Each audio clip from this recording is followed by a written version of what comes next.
What are we going for nothing if we die alone? Only God can answer.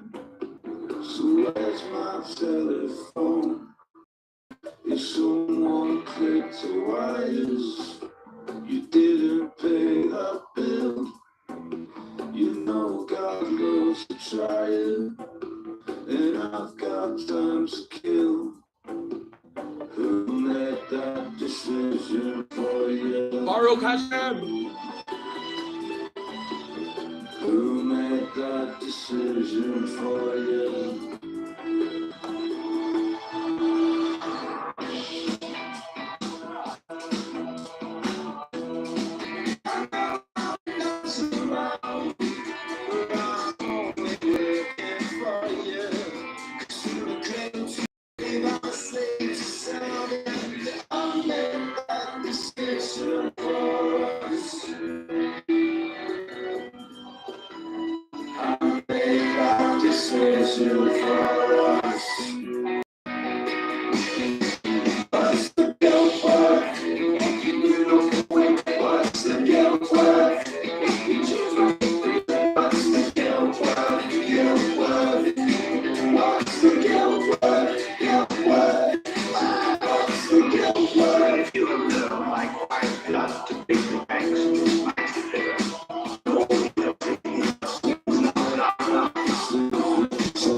Truly know somebody's so measured and expensive.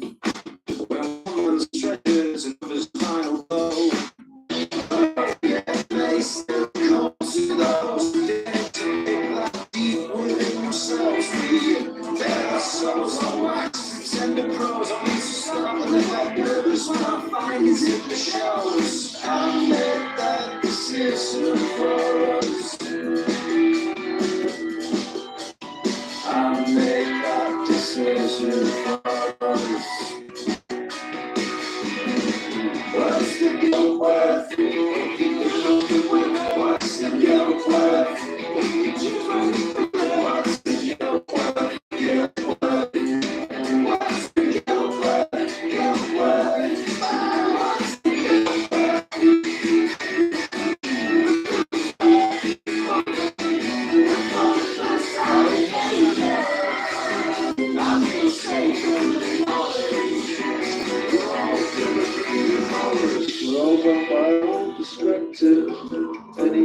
What are you so afraid of, YouTube? The fuck are you so afraid of, mate?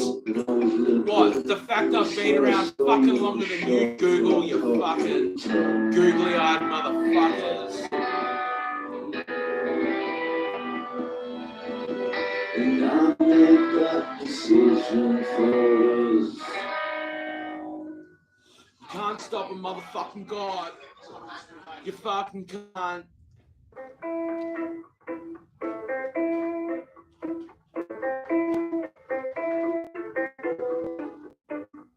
Baruch Hashem.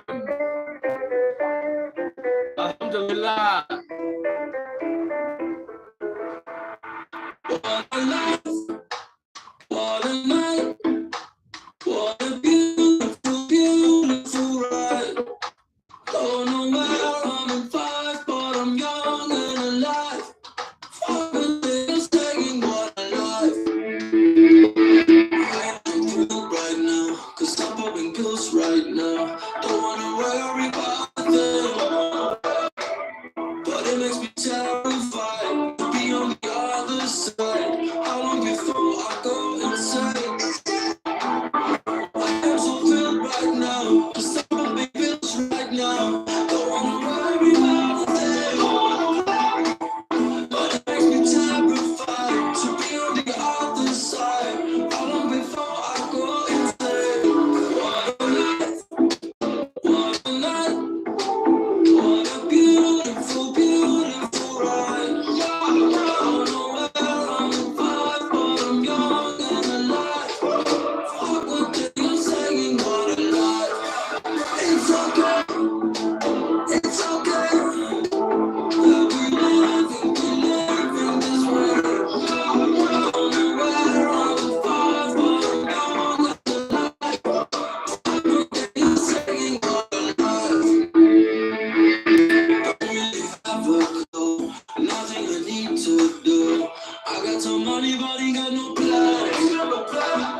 singing what a life.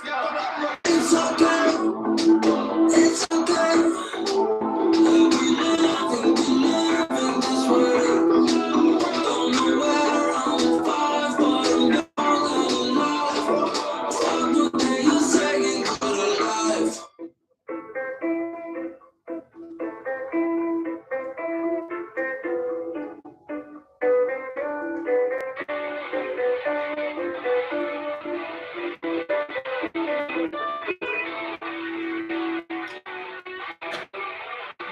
Yeah. Drew froze, man. Anyway, do you mean hell you dance to me? And I can down or I can live. Take you off all the heaven. You can make my life fall. But you can fly away. Leave me alone, leave me alone, leave me alone. Leave me alone, leave me alone, leave me alone.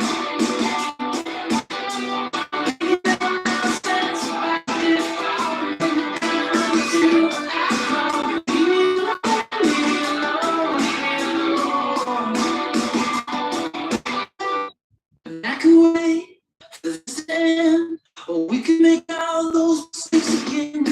I could die, or I could live, build my own resentment.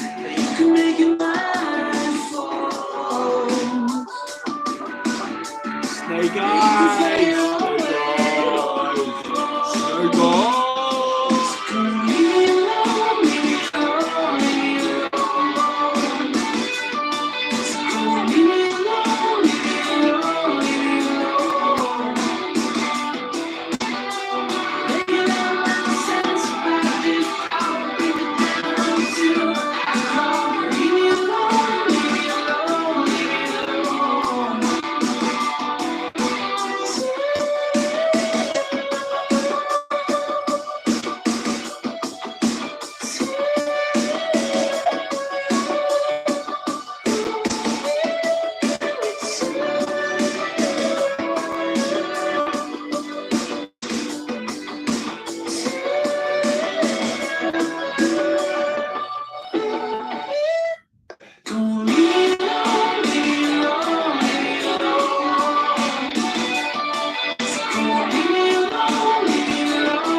Ladies and gentlemen, one of my favorite bands, the Brews.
Hashem, to all my Hebrew brothers and sisters, Shalom. May we prevail. No? Yes. By the grace of the Lord we shall know. May we never forget where this began.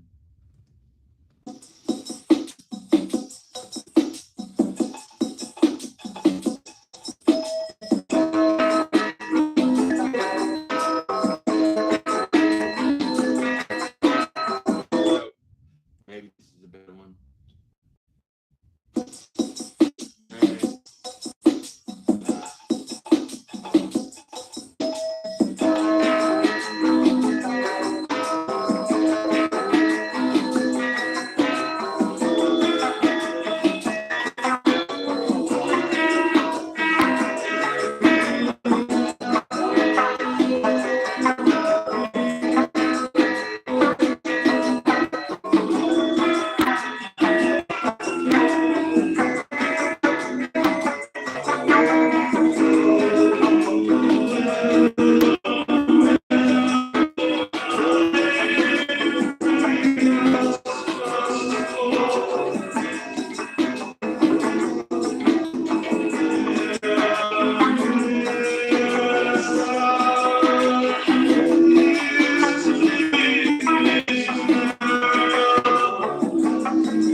on the blue horizon for everyone. From me on a new horizons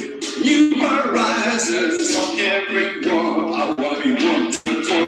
You, one, two, four.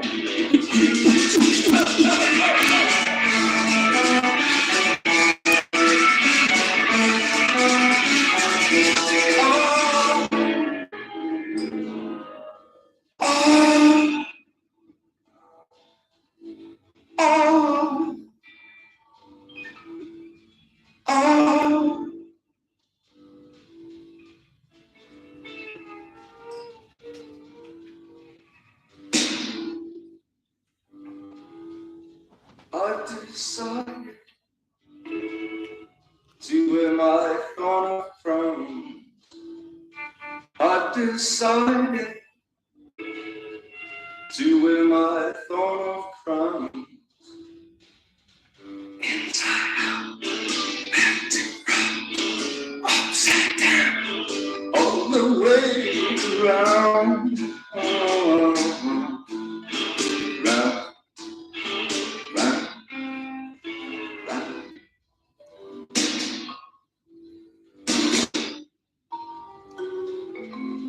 I've decided to wear my thorn crown.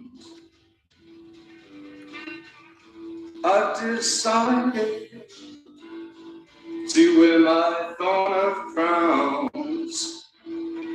Upside down, inside out, back to front, all the way around.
almost getting into it. One last song from St. Leonard, the patron saint of Montreal. No, yeah. Baruch Hashem. Shalom.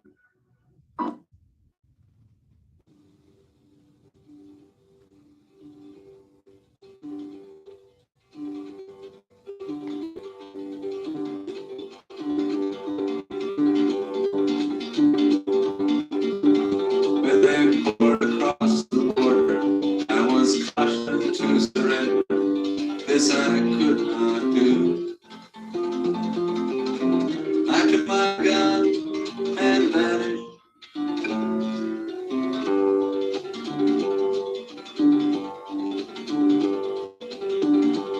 I have changed my name so often. I've lost my wife and children, but I've many friends. And some of them are with me.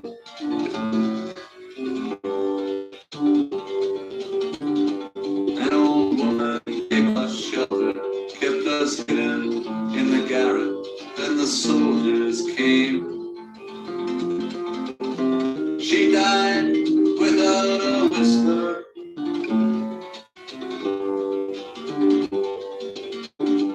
There were 3 of us this morning. I'm the only one this evening, but I must go on. The frontiers are my prison.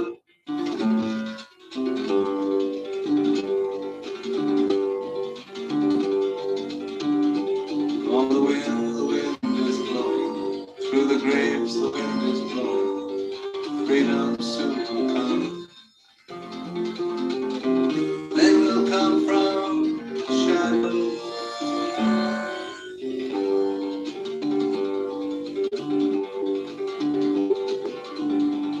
As I'm going to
Okay. That's my musical interlude. As long as it goes. Let's get into the meat and potatoes of this motherfucking time that we're living in. They're coming at us. With all they got, which is just some bitch ass negative shit. Really, we cannot surrender. We cannot give in. What they say they want us, they want us. We want to do to them. They want to do to us 10 times as bad. No, really, no. Come on. Nobody buys this horse shit, do they? Anyway, the latest trend is this fucking Al Jazeera documentary about Israeli war crimes. You want to talk about war crimes, motherfuckers? End of the day, who decides what war crimes are? The victors, yeah? The ones who win, bitches. So y'all get butthurt. Ain't gonna be a thing, bitches. by the grace of the Lord. Look, listen, by the grace of the Lord, who the fuck knows? But all things equal measure, you know, you fuck with the Hebrews, you fuck with the Jew bears, you fucking get what you ask for, motherfuckers.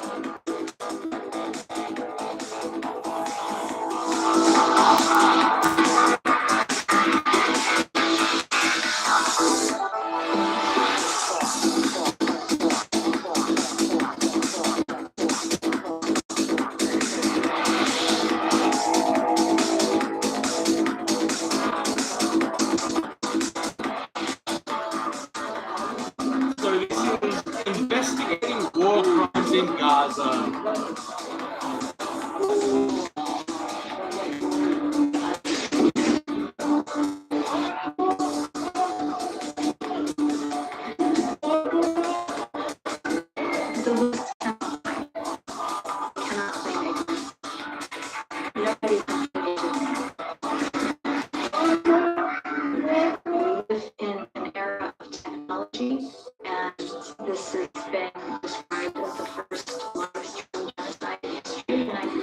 Are they talking about October 7?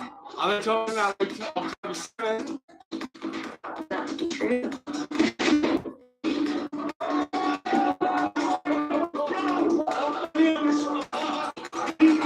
We are conducting genocide now with glee. They're spitting their atrocities to music and putting them on catchy reels on TikTok.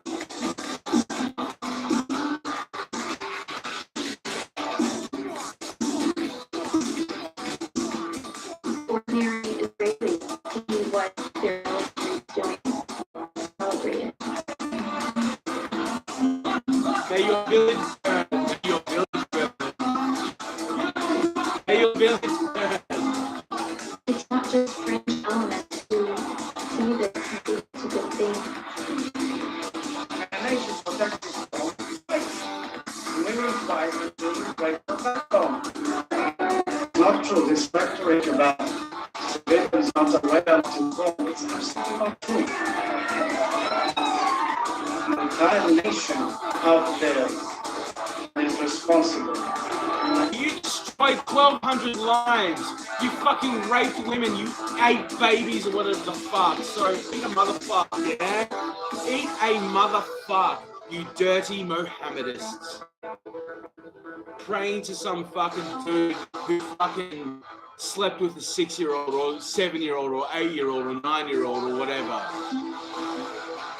Gross, man. Fucking ick. You give me the ick.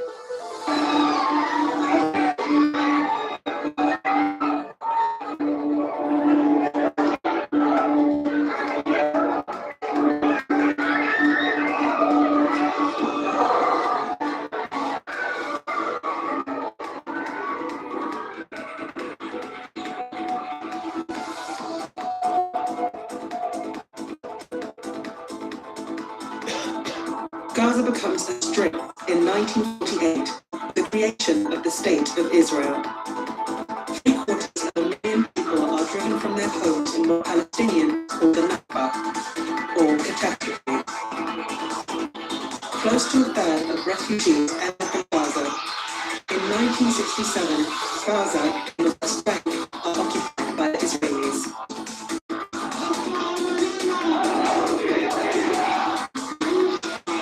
After the Israelis withdrew settlements from Gaza in 2005, Hamas wins elections throughout the occupied territories.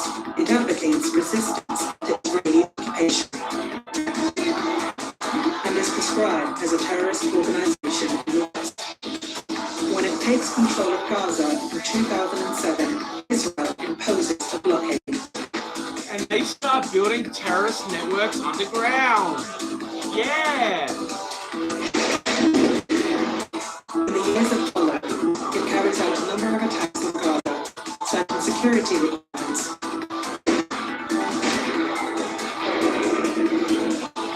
Thousands of Palestinians are killed.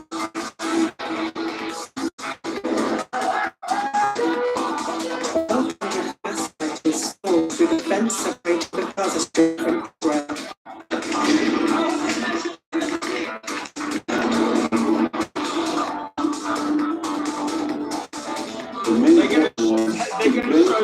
footage of them fucking raping and killing people? Oh no, that never happened.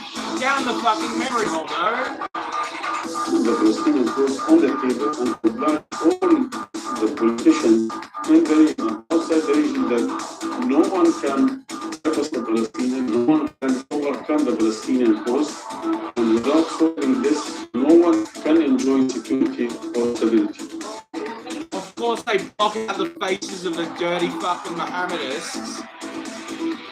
In hypocrisy, man. Qatar, fuck off. Al Jazeera, fuck you. Fuck you. Fucking ex-BBC nonsense.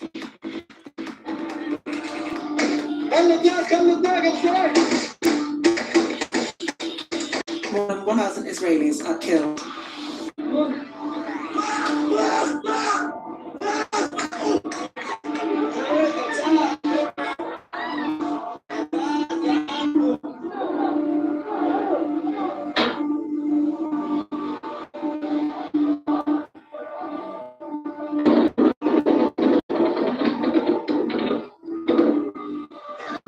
than 250 hostages are taken. The impact of October 7 meant it's a society in complete power. We could never, in our worst nightmare, think that October 7 would happen. The aura of Israeli invincibility disappeared on the 7th of October last year. Israel has survived because neighbors have always believed that Israel was a country that cannot be defeated militarily.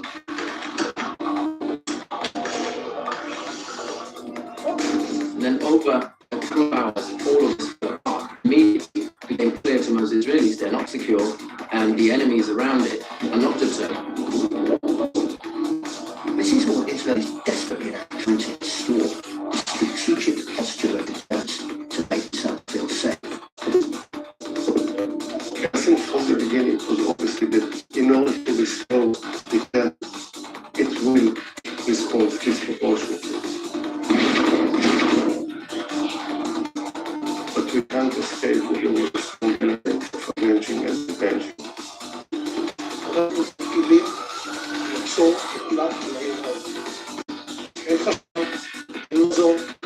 אין מים, אין דלק. הכל סגור. אנחנו נלחמים חיות אדם. We are fighting again. We are acting accordingly. This investigation assembles evidence of war crimes committed during the year-long Israeli assault on the Gaza Strip. Well, what about the war crime of October 7? And of complicity in those crimes. The evidence includes the voices of those who ordered the assault.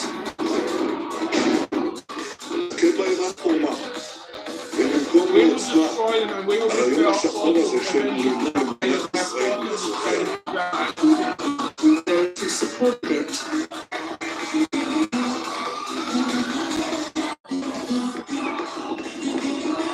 Those who enabled it. The United States stands with Israel. We will not ever fail to have her back. Those who endured it.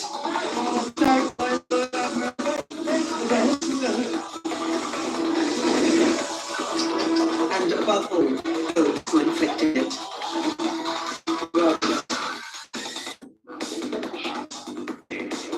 Blood in, blood out. That's all, man. Blood in, blood out.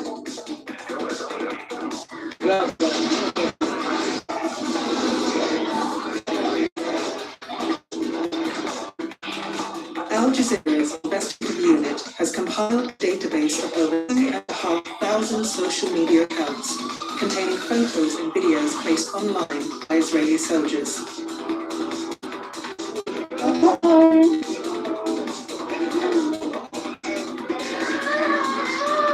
It is a trajectory which you very seldom come across. So to have that is something which I think prosecutors will be licking their lips.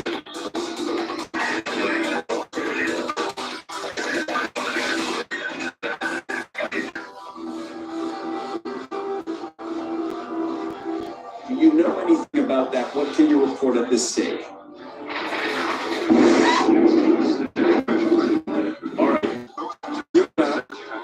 Please take cover. We knew that this retaliation is going to be so much bigger than before. This is the next attack on Palestine Tower, right in the middle of Gaza City. Palestine Tower. It's like 7 stories.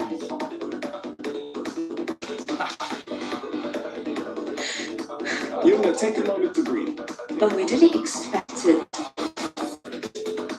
in no means to be what it has turned out to be. Well, that's because you're fucking stupid. You're fucking stupid.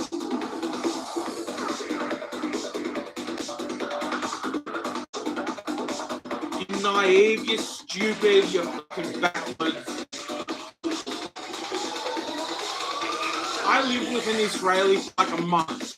I know this shit. For goodness sake. For fuck's sake, man. Oh, we didn't know. Fuck off, you stupid Aisha. The fact that there are Israeli captives in the strip, wouldn't that be red line for Israel? That it would be afraid for its captives?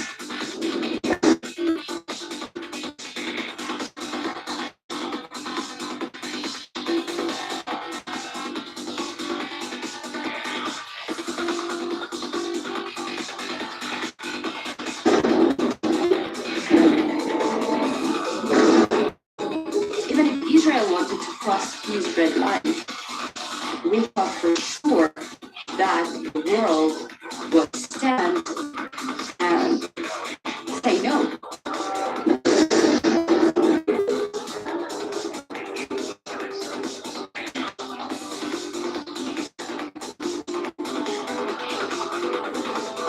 You wake up every morning thinking that this will be after your last day. You know, you might be next.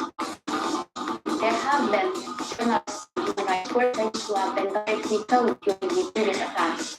But this war, it was more like schematic attacks, like targeting civilians, journalists, on human rights workers. Which human rights workers are you talking about? Are you talking about the UNRWA people that fucking helped and killed Israelis?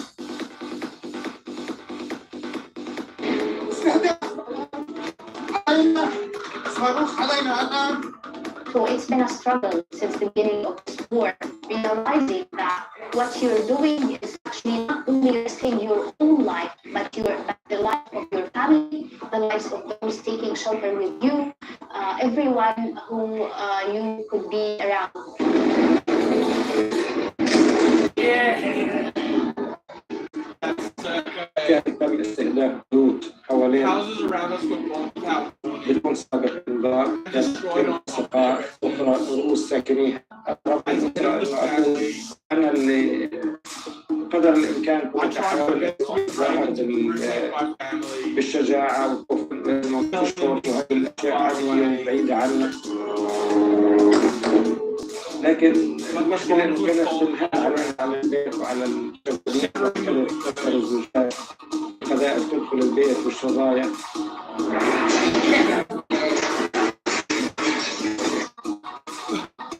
Fucking horses and carts, man. Fucking donkeys and carts.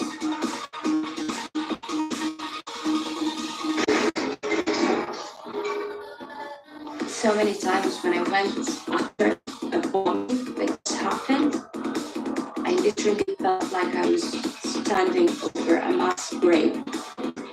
But not just a grave of people who were dead, but people who are alive and they're stuck there.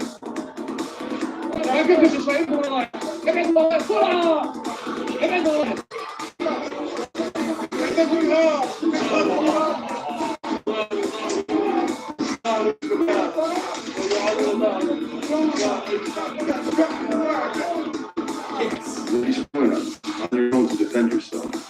But will never ever have to. We will always be there by your side. Israel orders the 1.1 million residents of northern Gaza to evacuate to the south of the Gaza River Valley. Many are unable or unwilling. Yeah, you know why? Because Hamas won't let them. You get the rulers you deserve, darlings. Then 3 weeks after October 7th, 16% of the buildings in northern Gaza have been damaged or destroyed. The official death toll stands at 7,028. How many souls among them? Not that many. How many souls? Yeah, negligible.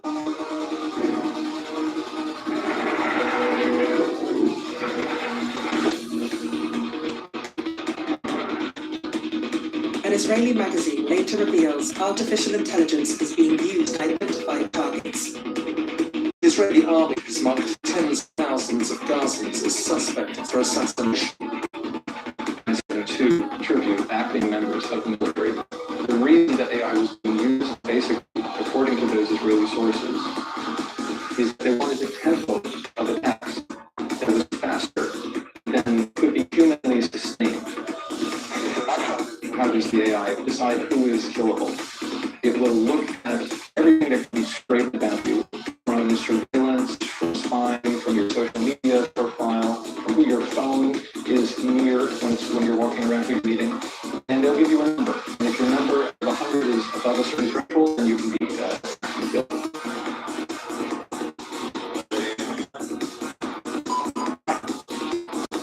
Where are you attacking killed? There's another AI called Where's Daddy? And according to this reporting, Come in to Daddy. 1972, again, based on what Israeli military officials told these journalists, it's easier to kill somebody when they're home than it is when they're out in the street. So this AI will monitor the location of your cell phone, your smartphone, and when it arrives at the location that's been determined to be your residence, then there will be a ping to a guy who can target your house and bring it down.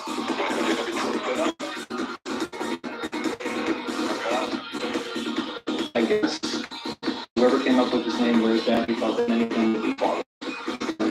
That's why it's called Where's Daddy. When they reach their homes, they found and the entire house and everybody in it could be blown up.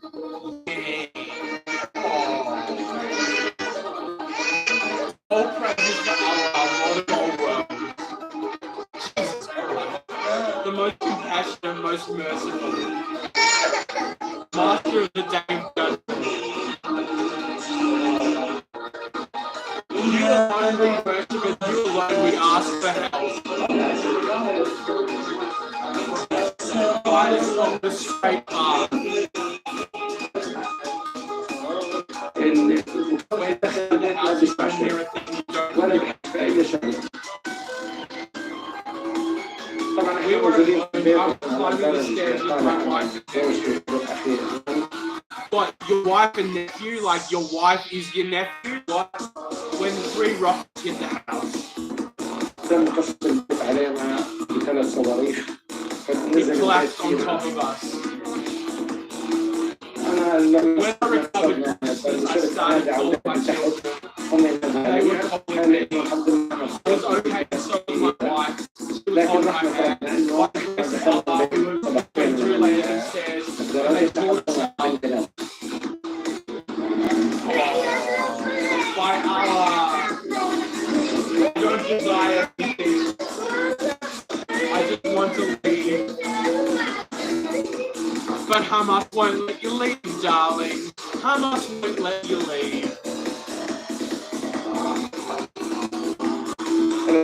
This is the news out live from Doha.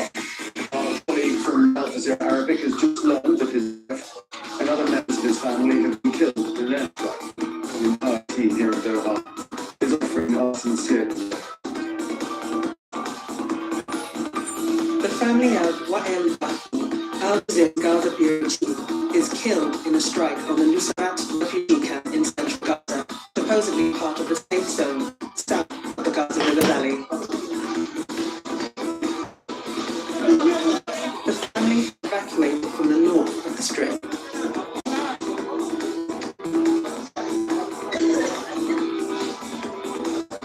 The attack resulted in killing Wael's wife, his daughter Sharon, his son Knut, his grandson Adam, and injuring of other family members. And the world's a better place for it, no? Is it not? Is it really not? Is it really not? Is it really not better for it?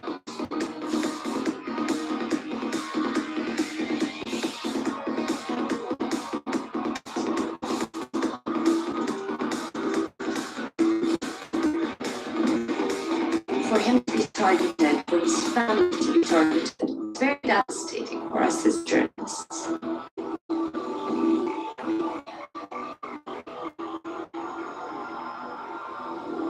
Activist journalists.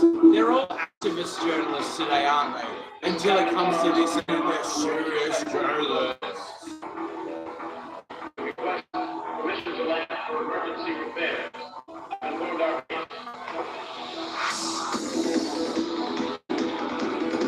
First, it felt like that red line being crossed. At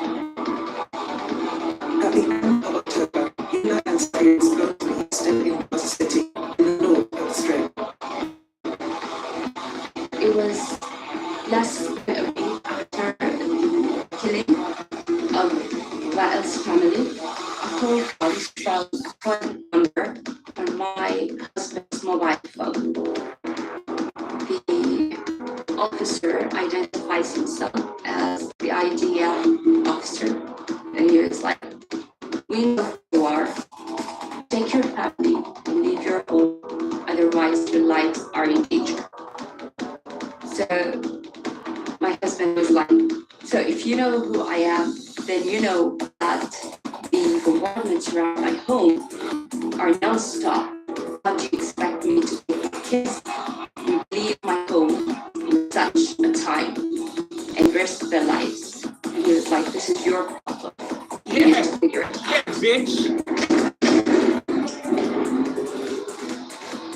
And I can't get over my 12-year-old Ellie. When this happened, she screamed at me, "They're ridiculous because they're ridiculous because I told you to leave, you fucking Philistine.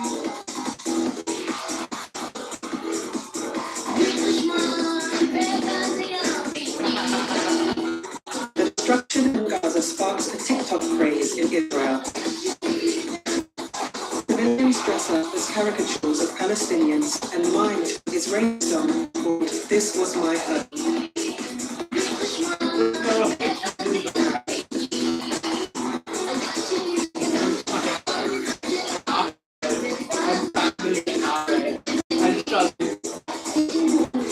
An influencer suggests Palestinians are their injuries.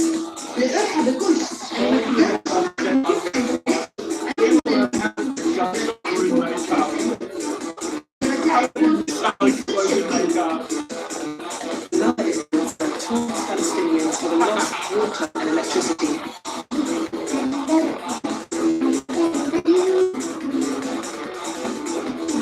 These videos are shared many thousands of times.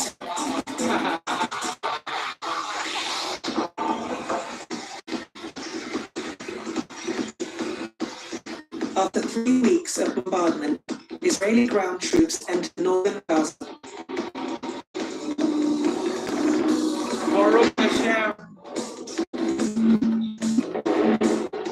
everyone in the building was screaming. Everyone. There's like kids are screaming, hugging each other. We're under the kitchen bar. We're terrified.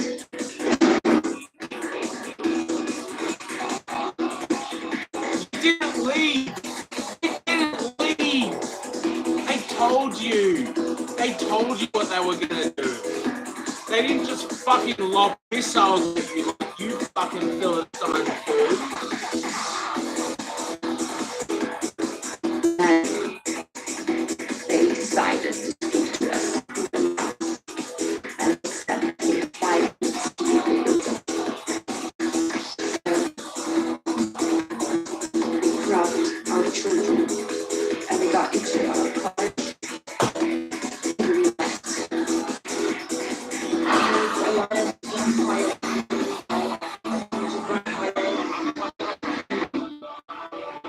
This reminds me of that video of that woman who's like, look sad, look sad. I am sad. Look sadder, look sadder.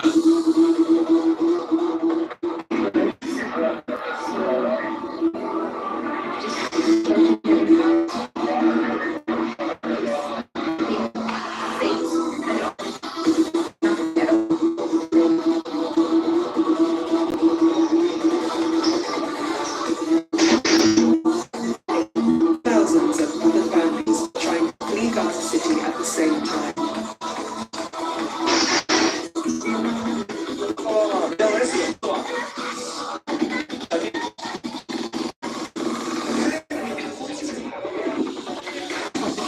Moving to the south, you had to do it on foot. No cars were allowed to drive in that area. 23-year-old freelance journalist Mohammed Al-Helou has already narrowly escaped death a number of times. He too is fleeing south. We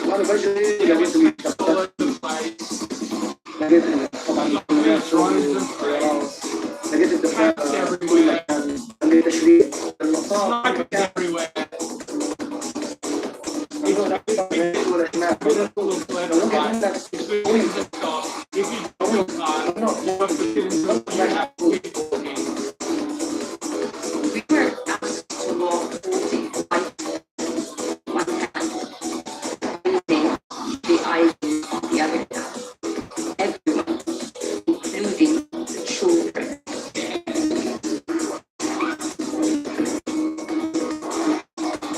They would stop people while they were walking and they say, this person wearing this color shirt.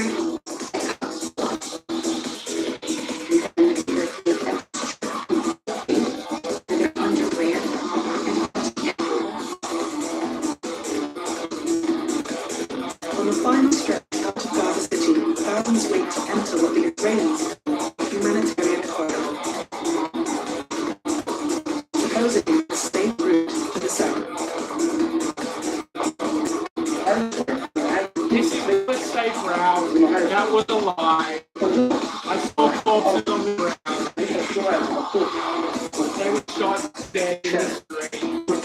It's all good. I realized that this was not a safe route. Those who were killed, everything was left on the ground. People were crossing the sea.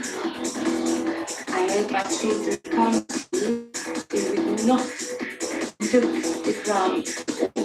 I just instructed them to look straight. Do not look at the ground. Do not look down. Not look at the, how you say, the abundance that you reap. You will reap what you sow. You will reap what you sow. And look, maybe the Israelis deserved it, but end of day, you don't fuck with Hebrews. Come the fuck on, man.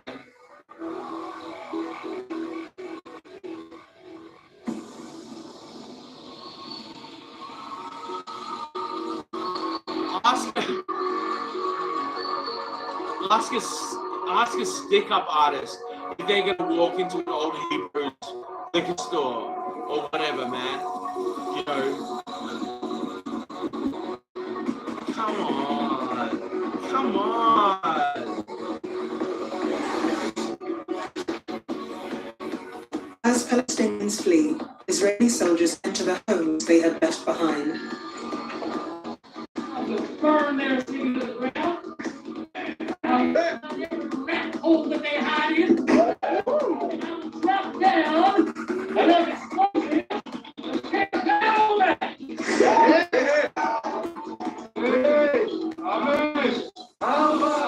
Soldiers post thousands of photos and videos on social media. The I unit has identified many of them.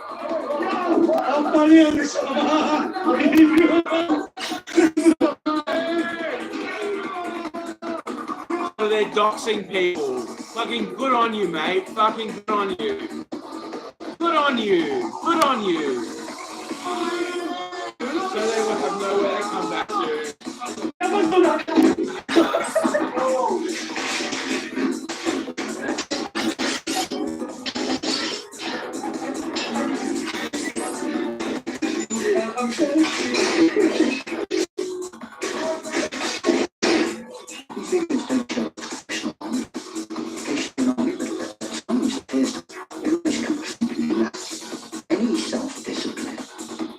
well, one thinks it's not just personal lack of discipline, it's institutional.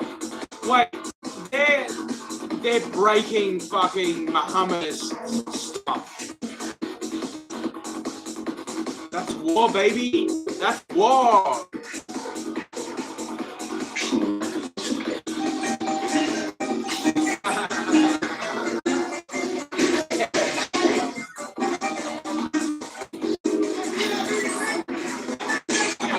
International law, you're not allowed to destroy. International law doesn't exist, darling. I'm sorry, darling. International law is bollocks. It's fucking bollocks. Ordinary civilian property. There doesn't appear to be any military objectives.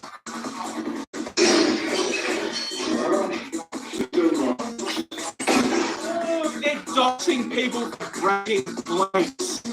What? Because plates are like these Mohammedans, like most prized possessions. For goodness sake, man.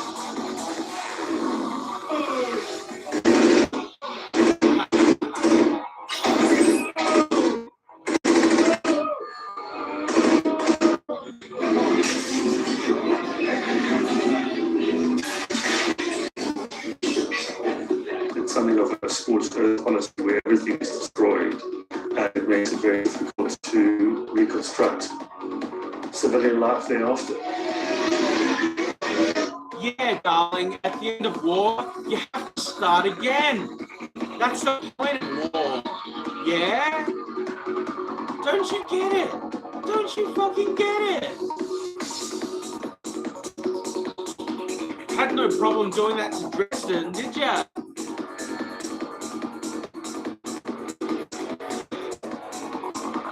Soldiers loot and pillage. Yeah, obviously.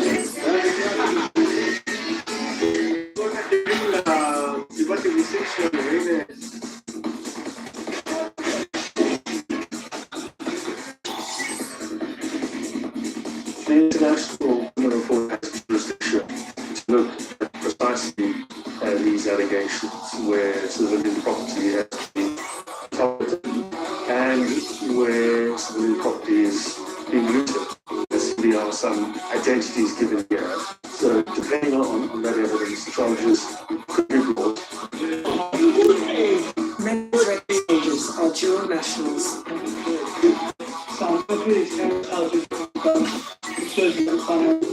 Every single house inside the project is like every single building.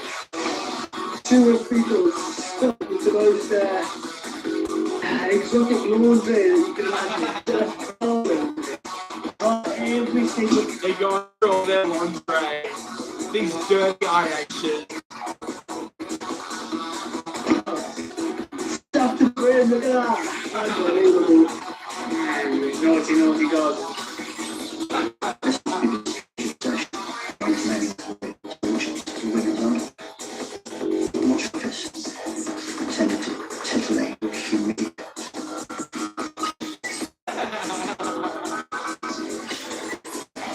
Sharing these kind of images, per se, not crime, but it could be used as relevant evidence to show the mindset of soldiers concerned.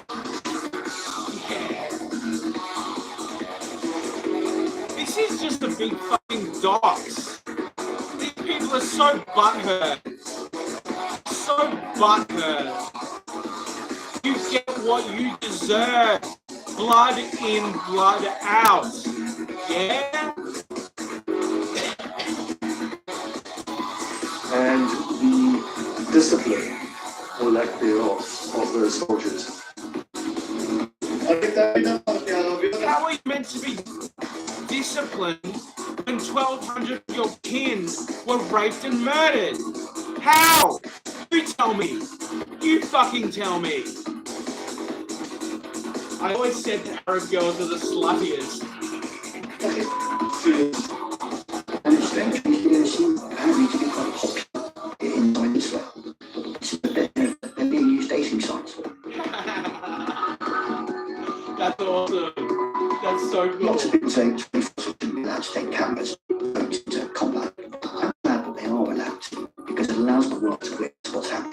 And it's awesome.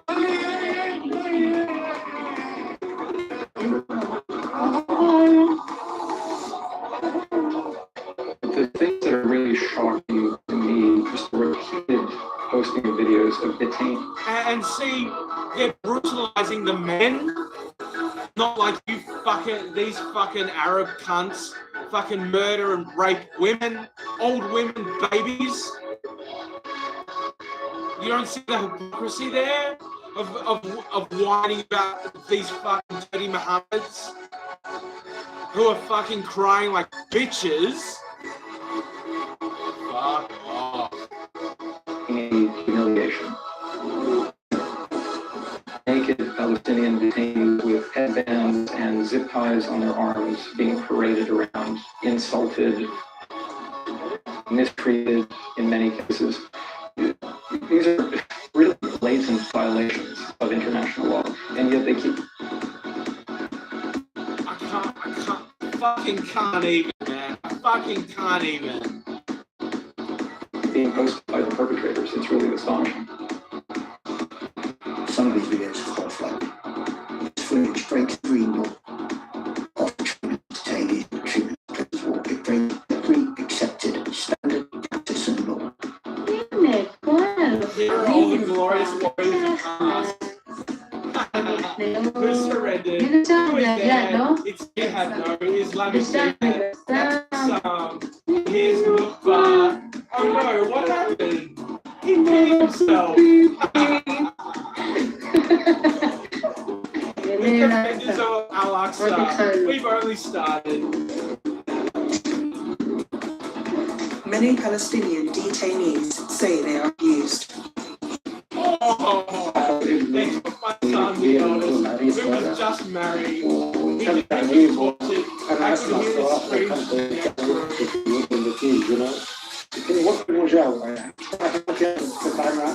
There was nothing we could do with the rifles pointed at our heads. Because I just said to my son, there is nothing to stop us killing you. No one would stop us and no one would call us to account.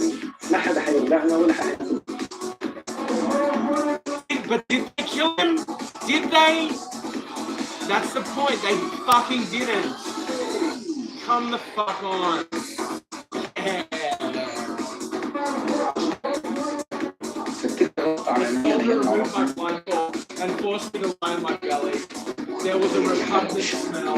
Oh, repugnant smell! I raised my head and found I was lying on the corpse that was nearly decomposed. Worms were coming out of it. He retreated away from me about 10 meters. He yelled at me and said, if you don't say which from which tunnel, I shall kill you on top of this corpse.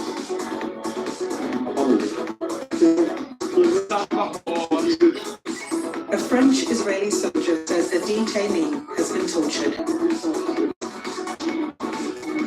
Look, you little son of a whore. Look, he's pissed himself. Look, I'm going to show you his badge. He was tortured to make him scream. Torture is one of the most serious international crimes. And not rape and murder of women and children. Not rape and murder of women and children and old people. And fucking filming it. And taking hostages. And fucking murdering them. Because you don't get your fucking way. Often it's difficult to get evidence. This kind of material where you have persons on camera admitting that they have participated in torture. And what would you do to the Israelis if you got them in custody? Huh? What would you do? Fucking hypocrites. Be very useful to any investigator or prosecutor.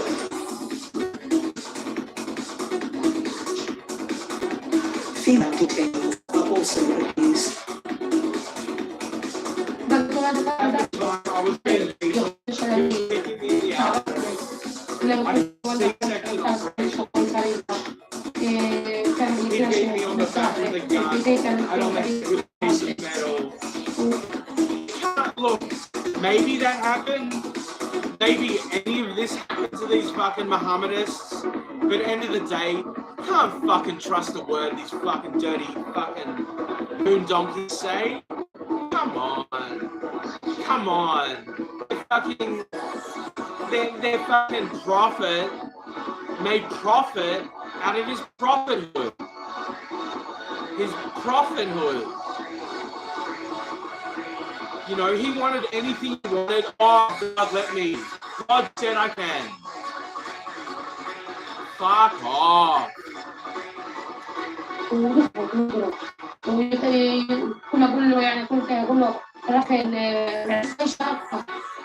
The soldiers remove Hadil Dahdou's headscarf. She's the only woman in a truck full of men.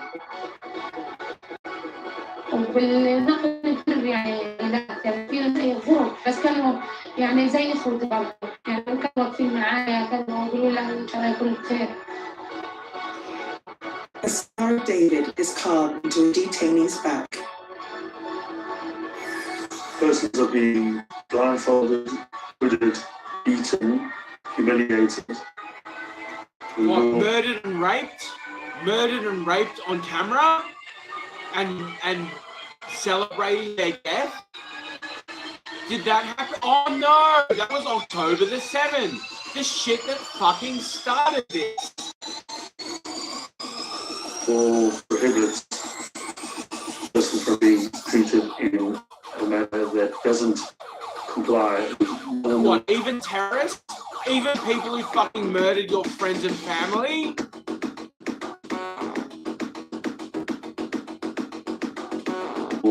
Human standards, so they have to be treated humanely. And what we're seeing here is the exact instances of that. Station where we want to operation Candle of Hanukkah. Burning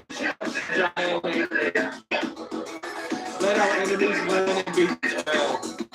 This is what we'll do to altars and not a memory.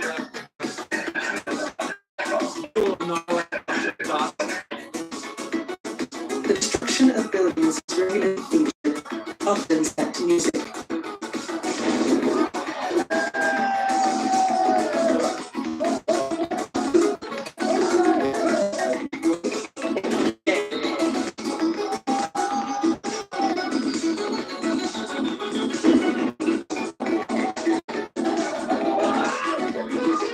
You see huge blocks getting blown up, universities getting blown up. Universities. Really? They got universities in Palestine. I want to take some of their fucking summer classes. Palestinian universities. Wow. I wonder what you learn there. I want to, I guess all the Hamas fighters are graduates of their Palestinian universities, right? Come the fuck on.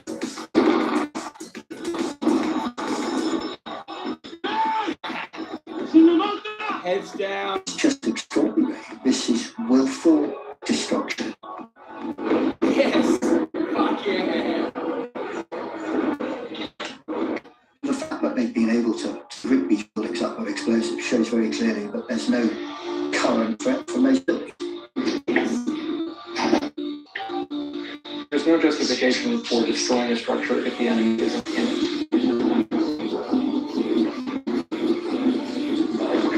I asked the EF officer in late 2023 why they were blowing up and destroying buildings, especially civilian infrastructure across Gaza that clearly has no military value and has no link to active fighting.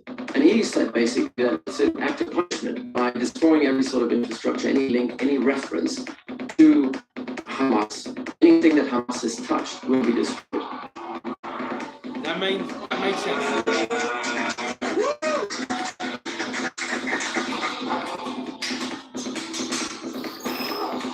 By the 28th of December, 69% of the buildings in northern Gaza have been damaged or destroyed, and 27% in southern Gaza. At least 21,110 have been killed.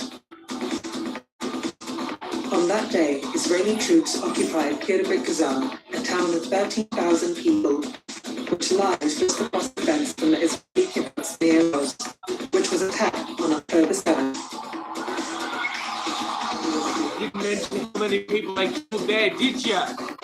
Balanced and fair journalism, yeah? We got a mission, go down to Commando, Gmail Company. Destroy the terrorist. From there, they went to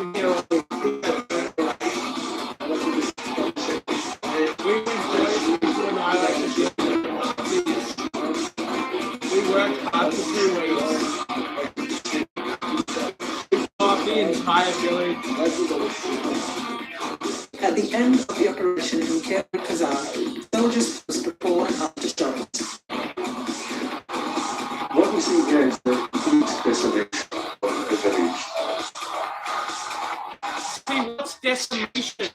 What, the buildings or the people? The people.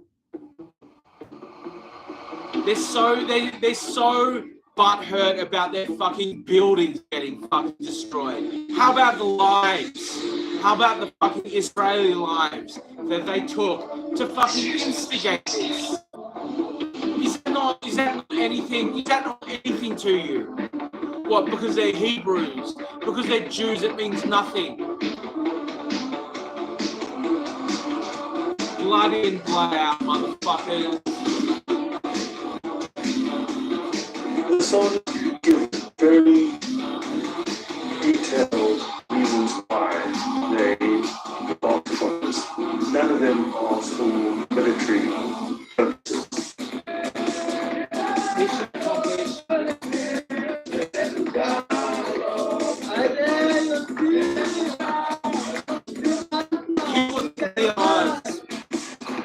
The justification that is given is one of revenge.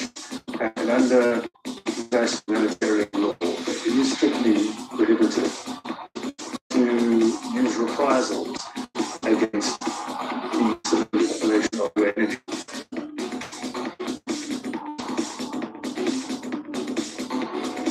Did they go in and massacre the whole village and then burn it down?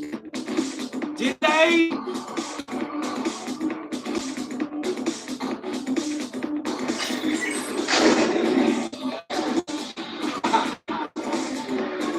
The revenge rhetoric that we've heard from the soldiers is disturbing. A large-scale, unnecessary destruction of civilian property. It's prohibited in the Geneva Conventions. It's prohibited under the Rome Statute of the International Criminal Court.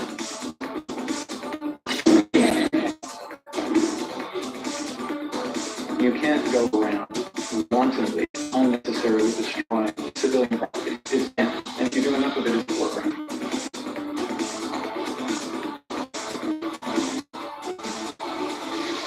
Well, win the war.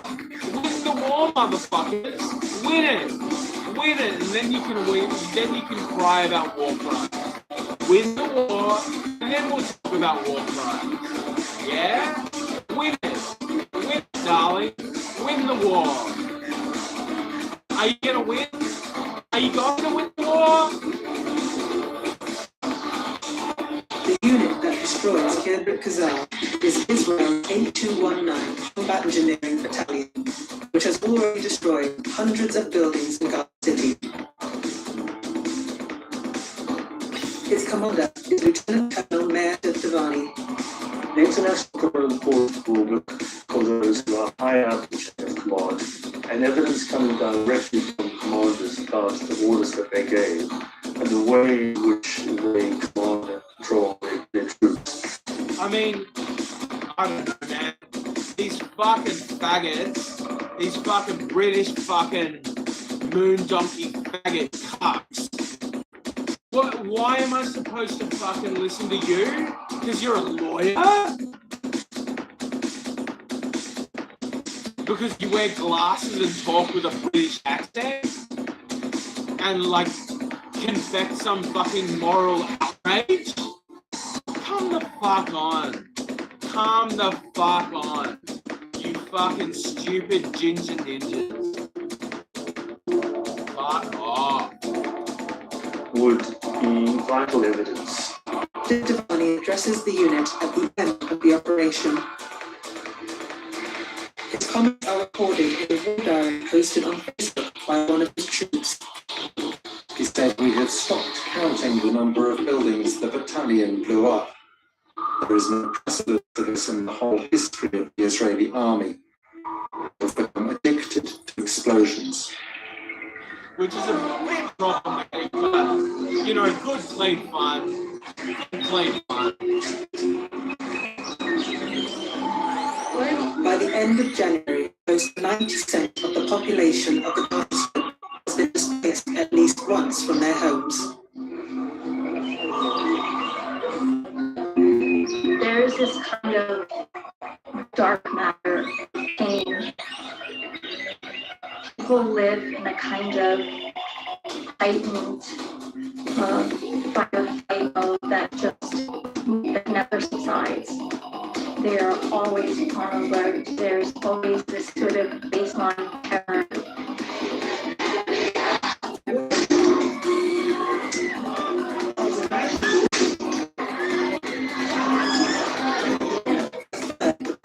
Our children.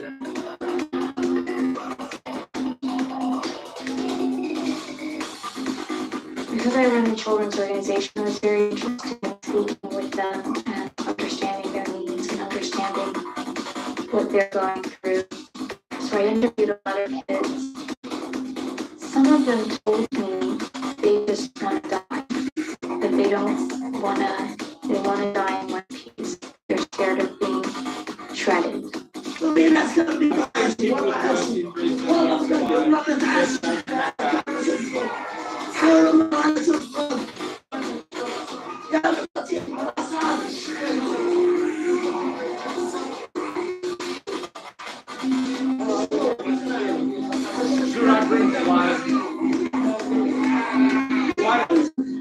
I've got a bucket of blood around the back. Should I bring that?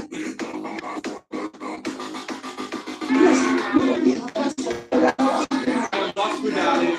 May God rest his soul. Oh, God, please cry.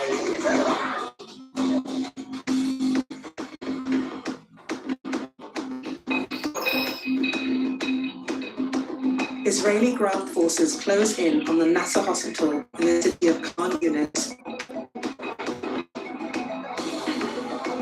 Underneath which was what? Underneath this hospital was what?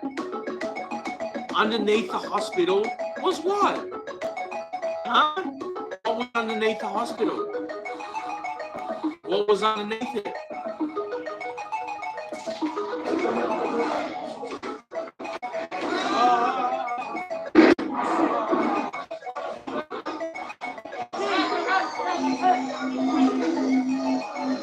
Among those taking refuge there is journalist Mohammed Al-Hayy.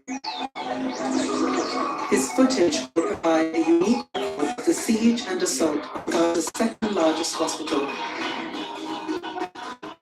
Here on the train, I'm lying to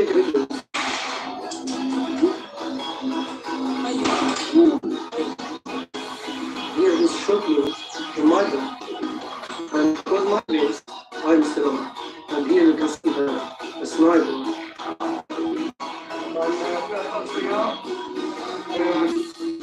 أصابتني مباشر لكن الحمد لله سليم فقط أصابت الجسم الحمد لله يا لسه ما سميناش. And here is the best. Like I can't understand why he is shooting. A sniper kills a child at the hospital gates. It is too dangerous to collect his body.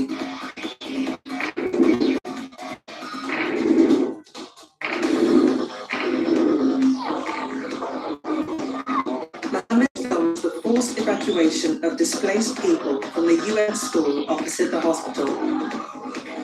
That evening, Mohammed is almost killed again.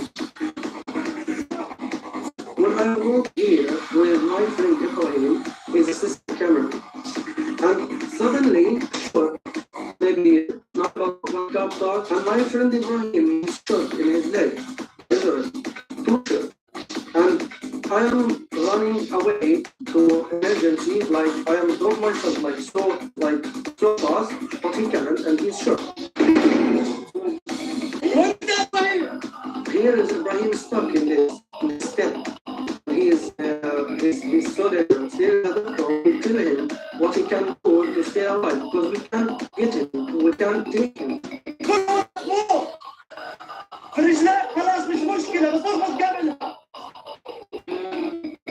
Here is doctor here. Here, she gave me her t-shirt. Say, I'll take this t-shirt now. And here some nurse saying, no, it's so dangerous, they shoot here. She's saying, no, be silent, please, don't make me stress.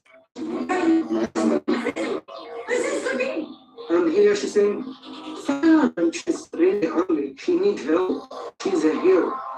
And here she really good. And she said, she said it.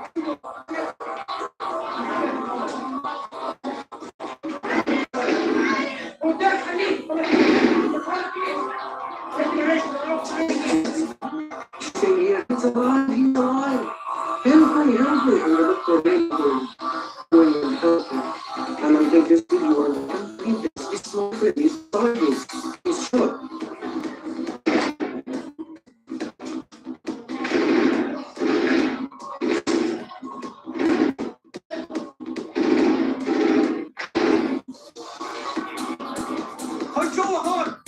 And I can't help him, but this here woman, she helped him.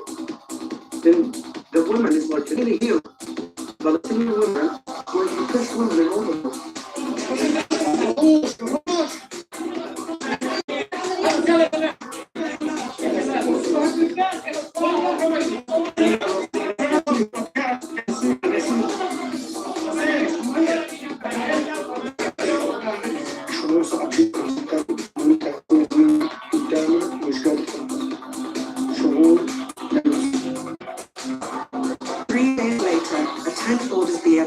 Of the hospital, referring to those inside as Al-Hayyan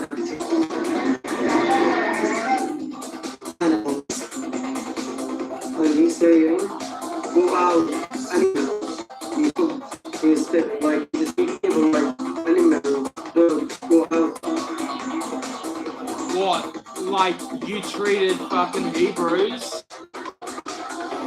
Less than dogs, less than animals. The Israeli sent Palestinian detainee tell the people to leave. His name is Jamal Rulo. His mother is inside the hospital.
What we appear to be seeing here is civilians being used to used as a military asset.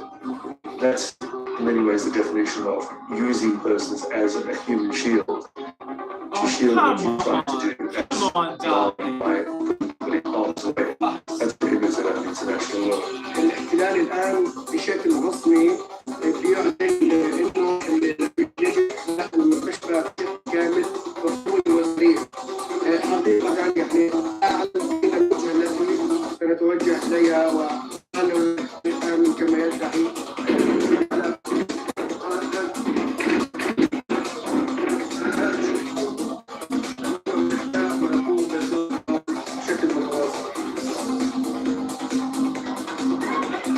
Shortly afterwards, Jamal returns.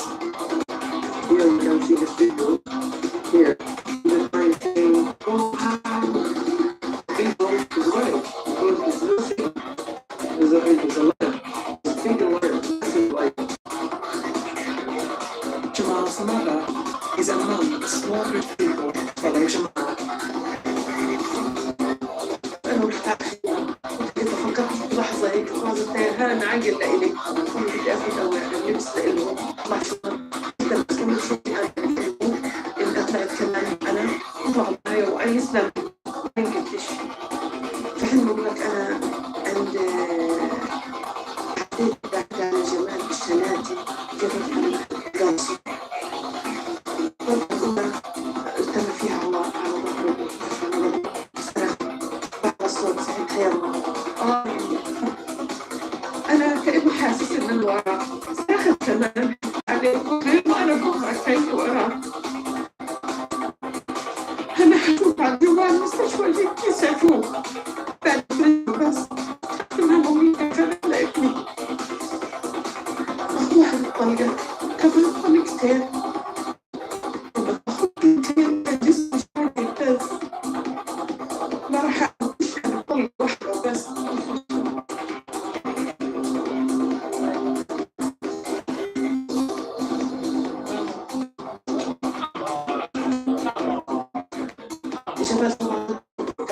Come on, dude.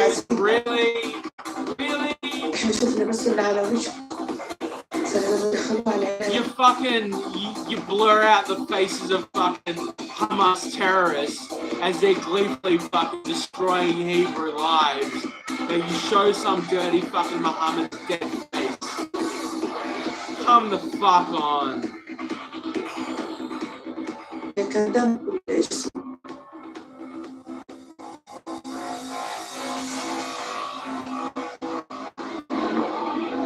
The following day, the displaced people finally leave the hospital, led by the hospital's director.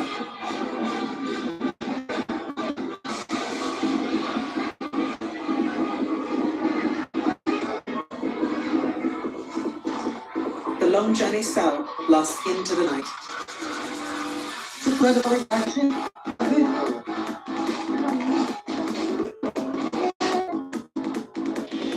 An old man doesn't have shoes. That's on you. That's on you, homie. The fact that there's no bomb shelters for these people to hide in, that's on you, homies.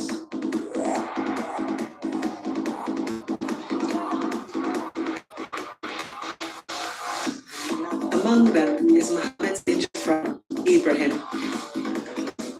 يفوت على معك الكتابة بنشوفه وقيل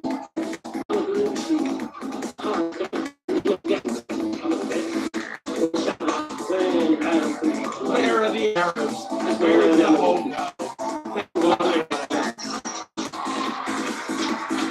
Mohammed carried Ibrahim for the last part of the journey. Behind them, the remaining patients and medical staff at the latter hospital are under attack.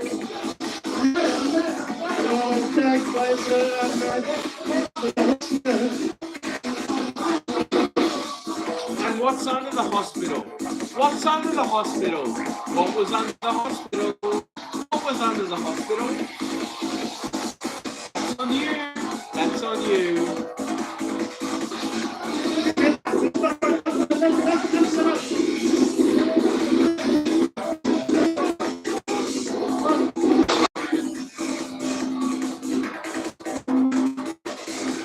The following day, last nurse and doctors to leave are hit by a drone. A female doctor is injured.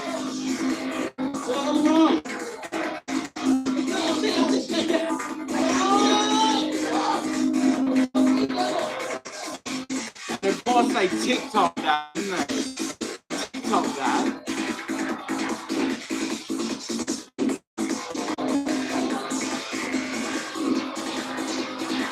The Nasser hospital remained closed for 5 months. Each of Gaza's 36 hospitals has been attacked, with 19 closed down altogether. Medical equipment has been deliberately destroyed.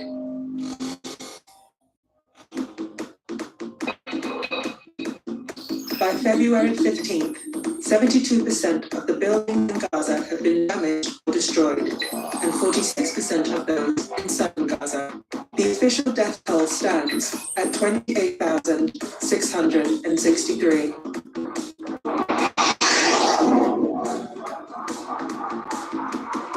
The assault on Gaza is facilitated by Western powers. 69% of Israel's arms imports come from the US, 30% from Germany. Behind the scenes, another country plays a key role. Now to stand here with you in Israel, as your friend, we will stand with you in solidarity, we will stand with your people.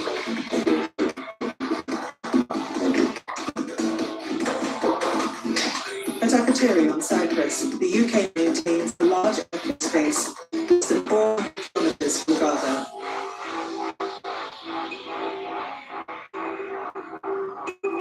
A British investigative journalist looks at the role IAF Akrotiri is playing. So in December, the UK government announced that they wouldn't start doing surveillance flights over Gaza for hostage rescue, they said. They didn't say where they were going to go from, they didn't say how many they were going to be, or what they were going to collect, or how long they were in the airport. So I started looking at flight tracker websites. On the 3rd of December, this flight goes. You can see, so it flies from RF Akrotiri to Cyprus, and then over the sea turns up its transponder, so you can't see where it's going. And there were dozens of them straight away. These are 6 hour flights. The planes are R1 Shadow planes. Their capabilities include target acquisition, military strikes, and the information the British were getting, they were sharing with users. Basically, hostage rescue. Even at that point, there was only 2 British hostages in Gaza, so it also doesn't change up. I hope that was by March. They were collected over Gaza. Matt Kennard's reporting demonstrating the virus. With Israel's investigation by the International Court of Justice for Genocide, the assistance given by the UK and other Western powers had legal implications. It starts in a conflict to a level that the people on the ground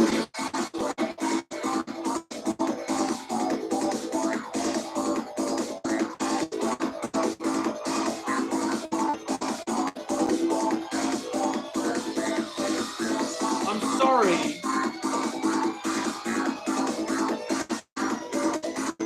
They've spent this whole documentary talking about how the evil Israelis are blowing up buildings. They've killed less than 30,000 people at this point, and it's genocide? Genocide? What? Destroying people's civilization is genocide?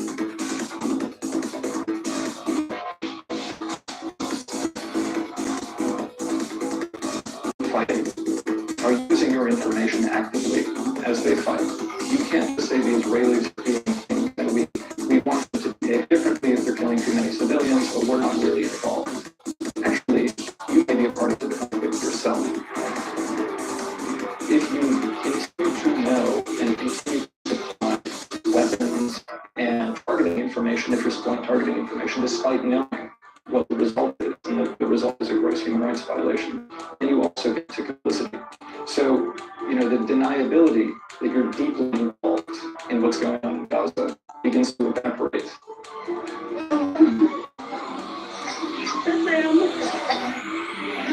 Western politicians blame Hamas for the high death toll. These Palestinian civilians as human shields. Hamas offers nothing but terror and bloodshed with no regard who pays the price. They unleash terror, then hide among women and children and children. This claim goes entirely unchallenged in the West, but there is no evidence to support it. The claim is basically that armed groups are operating in populated areas in Gaza.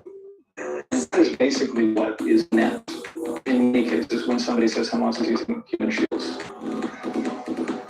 If your territory is as small as Gaza Strip, it's near impossible to locate your military bases far away from civilian infrastructure, civilian areas. We don't have evidence that Palestinian armed groups are, hiding right next to civilians and not allowing the civilians to leave, right? We're not looking for the evidence, are you, darling? The truth hurts, darling.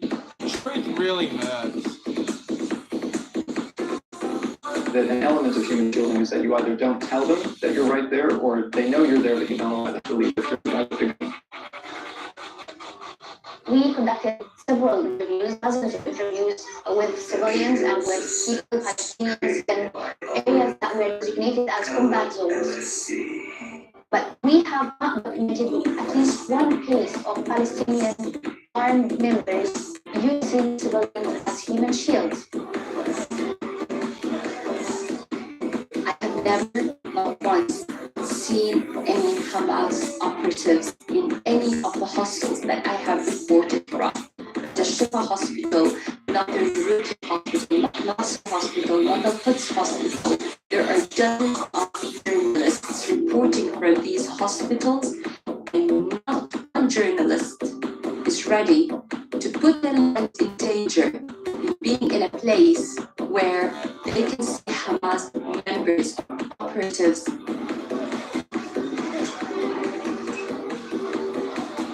There has been a purpose in using a civilian as a human shield.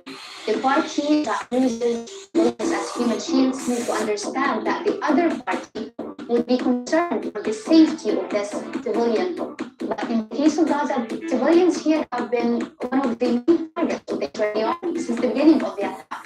So there wouldn't be a purpose in using a civilian as a human shield because the civilian himself is a target. Except for the oppression points. It's all about the oppression points. This is no different to any other culture war.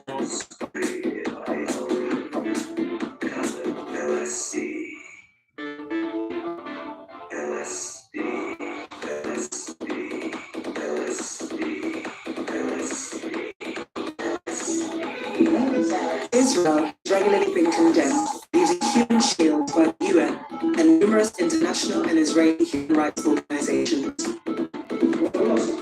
There used to be something that was known as the neighbor procedure. It was called this by the military, where you would go into a house, you'd get somebody from the house, and you'd get to walk in front of you and take them to the next door neighbor's house and then knock on the door and open it up. And the idea would be that you're primed up with the gun, so if there's a guy inside the house, they're going to shoot at their own neighbor, and then you can kill them. I have to ask you, are these men being detained?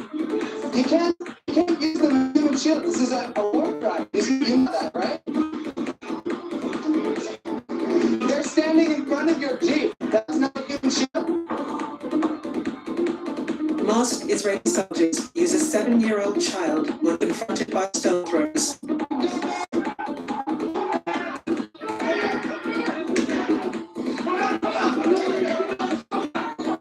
Al Jazeera has uncovered evidence the Israelis are using human shields in this conflict as well. صار في اشتباك بينهم وبين شباب المقاومة خارج البيت، يعني خارج المنزل. أخذونا إحنا رجال وحطونا عند الشرطة، وكانوا حاطين الأسلحة تاعتهم فوق رؤوسنا ويطلقوا رصاص على الجهة الأخرى للشباب، وإحنا كنا مثل سواتر أو قوة بشرية.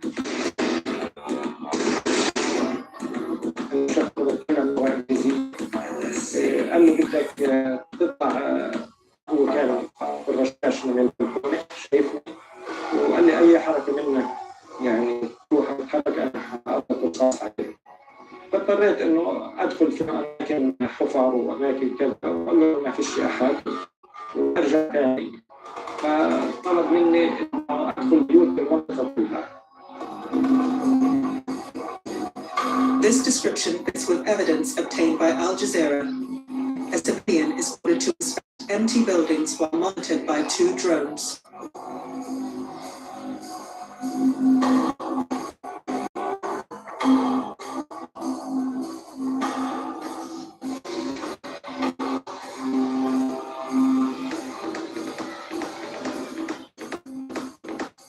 In this case, 2 civilians are fitted with cameras and are ordered to inspect buildings in case of booby traps or ambushes.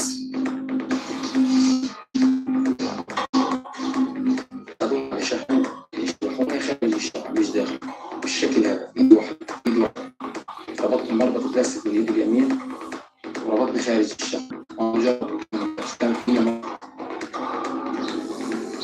Footage from the occupied West Bank supports this account.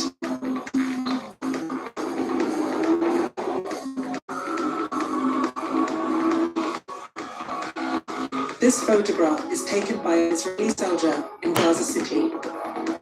The eye unit has spoken to 6 individuals who say they were used as human shields. Of this ground invasion, we have documented dozens of cases where civilians were actually used as shields by the Israeli army, forcing them to enter combat zones or enter places or enter buildings that they think are, for example, booby trapped, or where they think that there might be armed members of Palestinian factions inside one area or another. This is being used on a daily basis.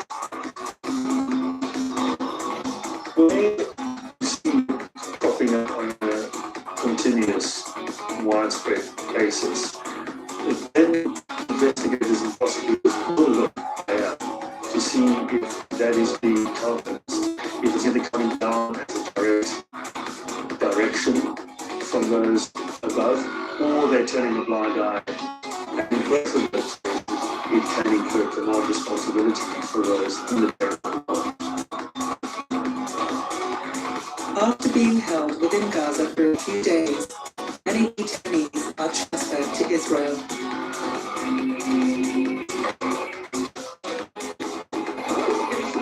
By mid-February, more than 8,000 Palestinians are being held in detention centers.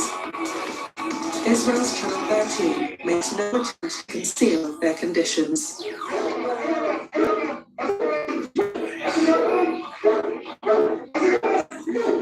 The guards claim these prisoners are all Nukba, the elite unit of Hamas's Qassam brigades.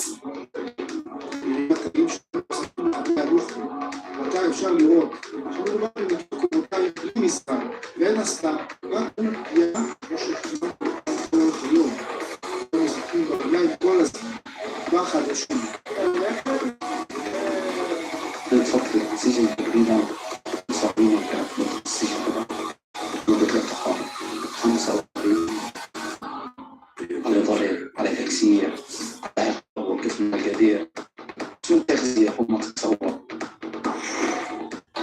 Fanny Bakar is held at the Sedei Detention Center in southern Israel. يعني ما كانش هو عبارة عن بقى سجن، لا سن اهتمام للانتقام. أقول لك عايز حر موقف أنا عشت في السجن سن اهتمام فقط سن اهتمام. نضع على أسماء بعض الأشخاص كان اسمي من بين ال3 أسماء. لعنة صح اسمنتين خصص لعنة واحد من نوع التعذيب، بس نوع واحد من نوع التعذيب. فكوا علينا يعني عرقاتنا يجي أخذ شاب كان موجود أخذوه ضعوا بعد ما ضعوا على ربطوا دي وربطوا رجلي وكين تقريبا في السجن اللي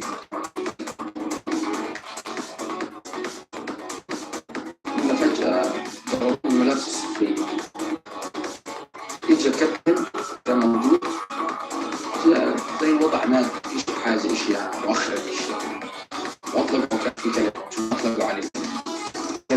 This is the dog raid. This is the dog raid. And this guy's smiling at the account. Enjoying the imagination that he brings to the whole story, I'm sure. I need to break up all these. I need a break.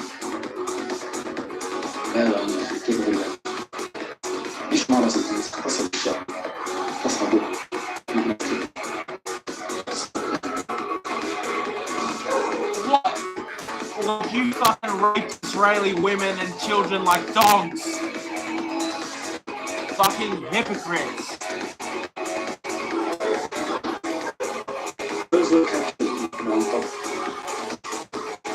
Yet let ye who are blameless cast the first stone.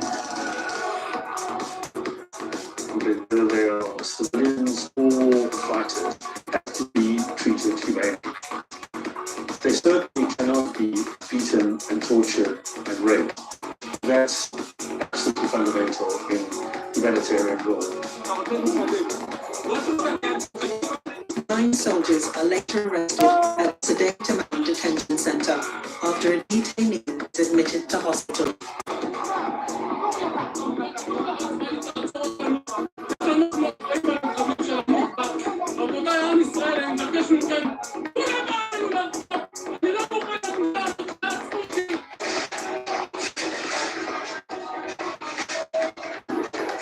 Right-wing demonstrators stormed the detention center in protest at the arrest of the soldiers.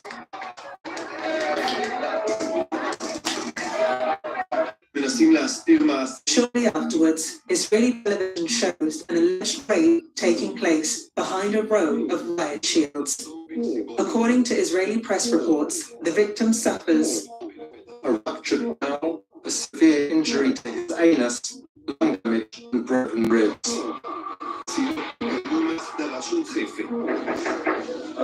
Many emerge from detention traumatized. There's a nutcase. There's a fucking nutcase.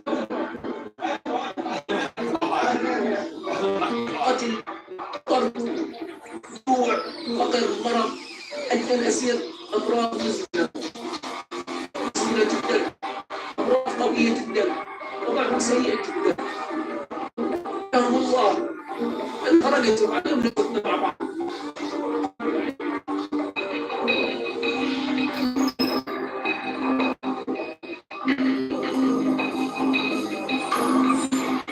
An aid convoy hit 3 times. 6 foreign aid workers are killed, along with their Palestinian driver.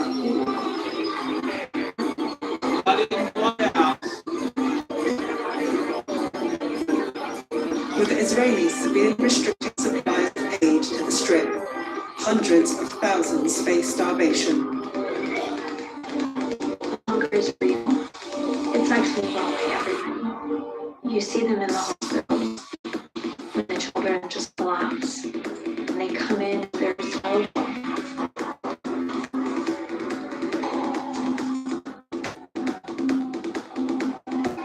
all of the doctors in our team would sort of kind of have this ample teaching.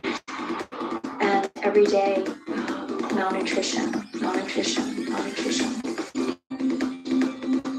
April's missile strike is not the only attack on an aid convoy. It was not an isolated incident. We, Human Rights Watch, documented another 7 cases where very specifically humanitarian aid workers were attacked after having given the Israeli military the precise coordinates and detailed information about their activities and movement. In some cases, it looks like the precise coordinates that aid groups gave to the Israeli military to deconflict and keep themselves safe were then hit precisely by Israeli attacks.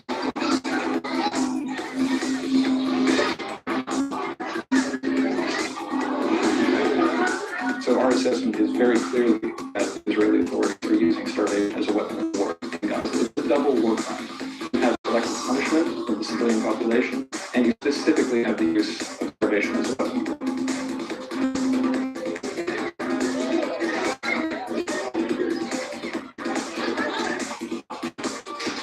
By June 27th, 72% of buildings in northern Gaza have been damaged or destroyed, and 51% in southern Gaza.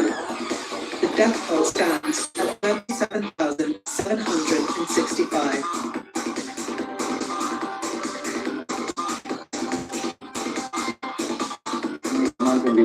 As troops leave Gaza, they place commemorative videos online.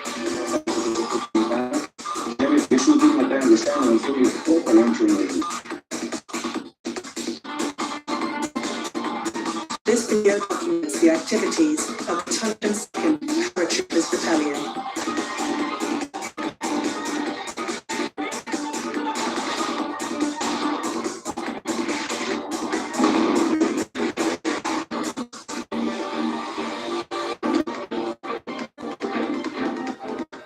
Hold this and play this back again. This is extraordinary. The fact that he put this onto video, to release this on YouTube, to me it's quite extraordinary. Transparency, motherfuckers. Transparency. I know you don't believe in it. I know you don't believe in, like, owning what you do. Some of us do, you know. Some of us don't give a fuck. Mea culpa. Mea culpa. With impunity. The video shows two other instances where unarmed men are shot.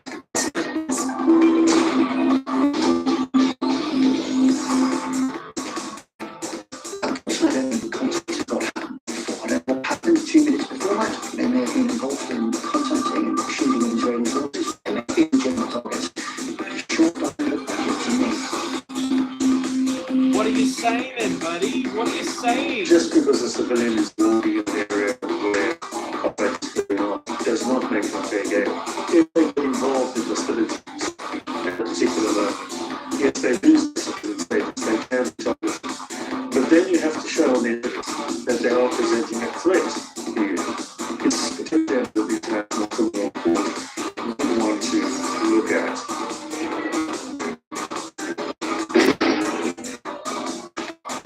Large numbers of Palestinians have been killed by snipers, including women and children.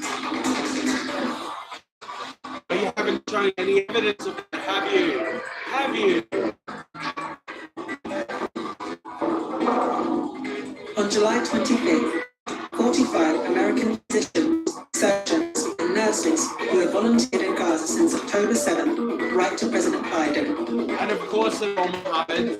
They're all good Mohammeds.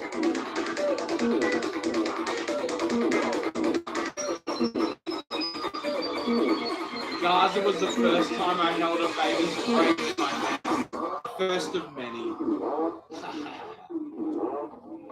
They state, Every one of us on a daily basis treated preteen children who were shot in the head and chest.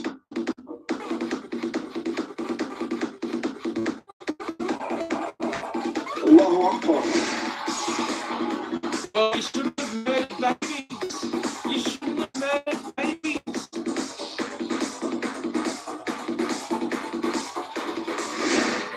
since October 7th, the Qassam Brigade, military wing of Hamas, have released over 300 combat videos.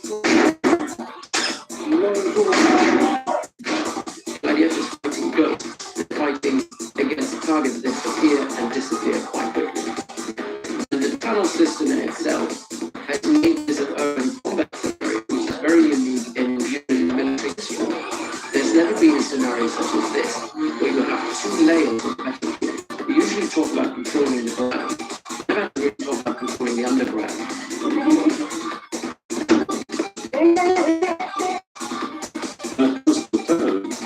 You are talking about around 500 to 600 kilometers below the ground. And different sectors, 20 meters, 40 meters.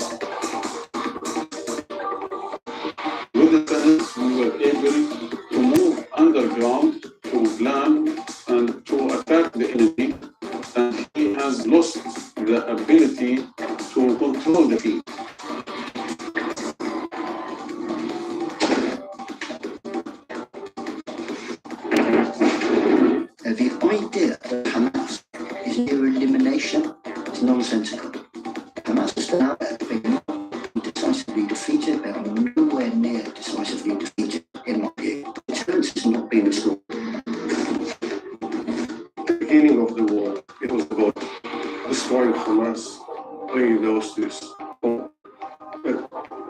right now, the hostages are still under The hostages are dead. Hamas is still The fighting. hostages are dead. So, almost from the beginning, setting an objective that is not children.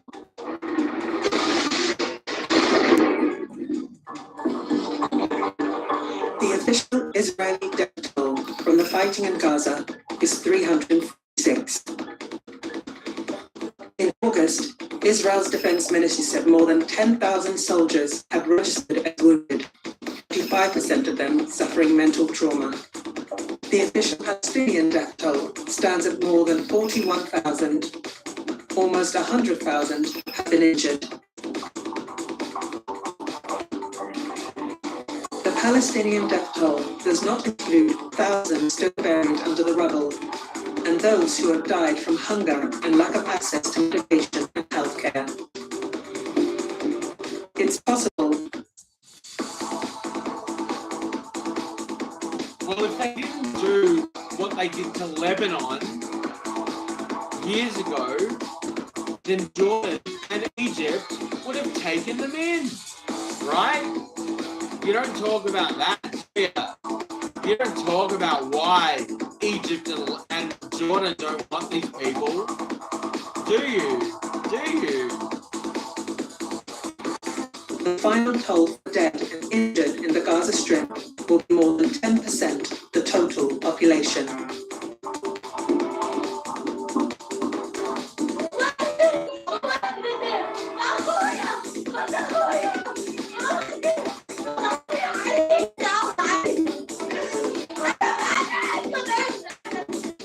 She's talking about her whole family being martyred. But she's not celebrating? I thought she'd be happy that her family got martyred. I thought they loved martyrs. So bizarre. So hypocritical. She's kind of hot though.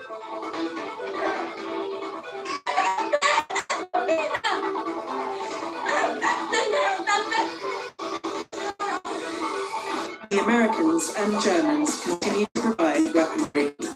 The new Labour government in the UK continues to operate surveillance flights.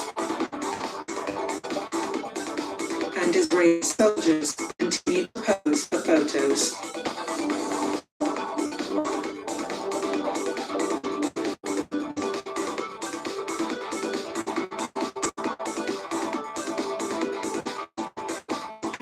Palestinians are aware that they have been abandoned, that the world that speaks of human rights and international law. Well, they've got the young folk. They've got the young folk terrorizing Hebrews in all Western countries. So why don't you count them? Aren't they good enough for you? I guess you should have targeted the minds of more than just vulnerable young people. Maybe you should have tried to get the minds of actual people of what's the word? Of importance, and not just crazy young folk who are already radicalized. Is lying. That those concepts are meant for white people, for Westerners. That accountability is not meant to hold their oppressors to account. That they have been really kind of discarded like rubbish.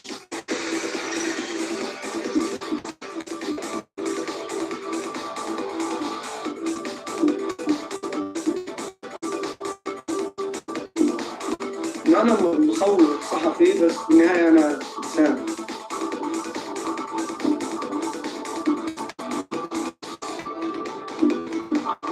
أنا آدم بحس وبشوف. لأنه شايف شو مالوش داعي. شايف صوت مالوش داعي. أنا لما بقول لهم يا عمي خصفوا المستشفى، يا عمي في ناس بتموت، يا عمي مش قادر مش هكذا. ولا حدا بتطلع ولا حدا بيساعد. اسف انا لمين بصور؟ عن جد انا لمين بصور؟ لمين بوصل الرساله؟ لكن على الواقع بتغير الشيء. على الواقع الامور بتزيد اصعب واسوء واسوء.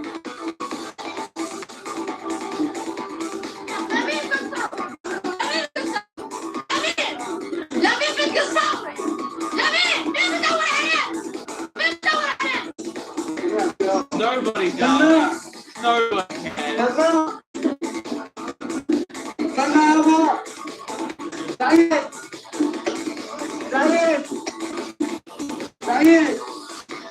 International law has been trashed by the actions of the Israeli military, by the actions Of Hamas. Of Hamas. Of Hamas. Blood in, blood out, darling. Blood in, blood out. What are you gonna do? Am I gonna throw a rocket at you?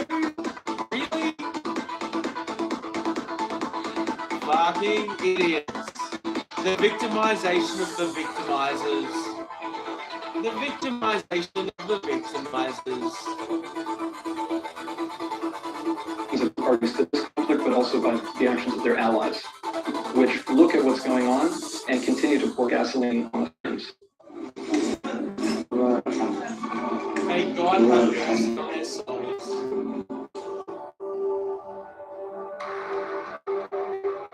The West has spent decades creating this rules-based order, and it's finally been laid bare as a big sham, as just a way to further Western interests.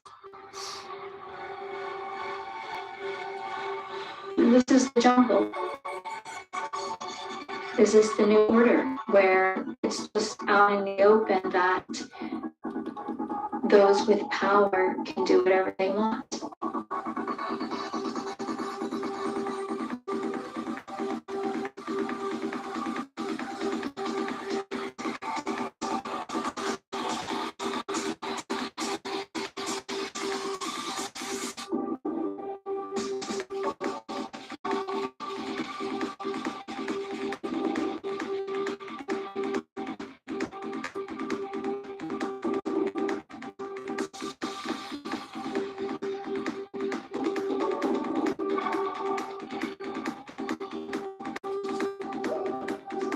To the memory of the family of Bureau Chief White House Dadu.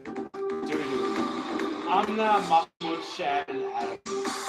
Sham. It's all sham. To the family members of my colleagues, Momin Al-Sharafi and Al-Sharif, blah blah blah. And to Yahya Al-Ru's brother Mohammed. Oh. Israel did not provide answers to any of the allegations put forward by Al Jazeera's blah blah.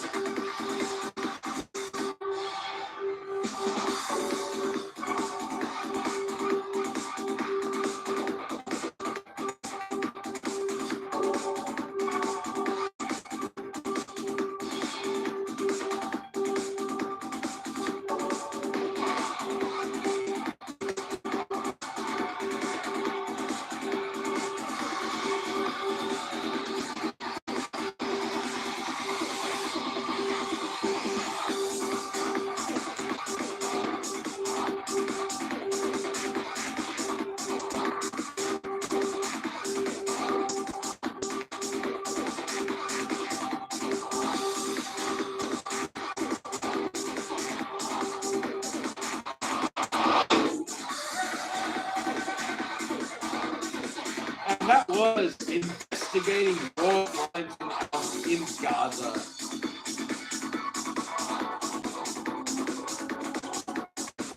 Lenny Riefenstahl would be proud, no?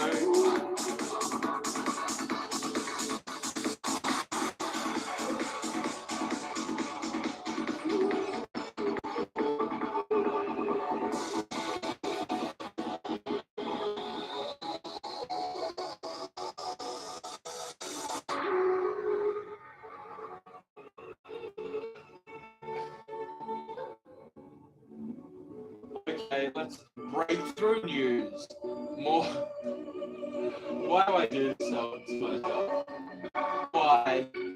Because I love it.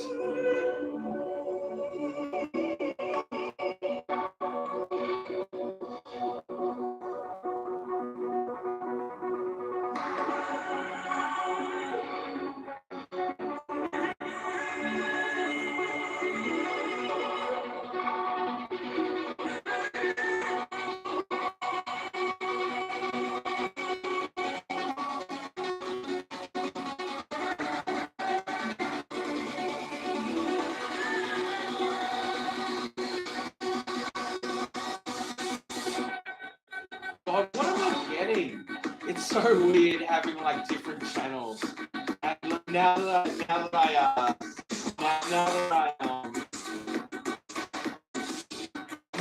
play that bullshit, it's coming at me like, full on. Palestine and Lebanon have the right to defend themselves against Israel. War crimes in Gaza. How Israeli schools militarize children. No Chomsky on the collapse of American empire. Israel suffers dozens of casualties in a surprise attack. Israel life torn apart. The truth about Lebanon and Gaza attacks.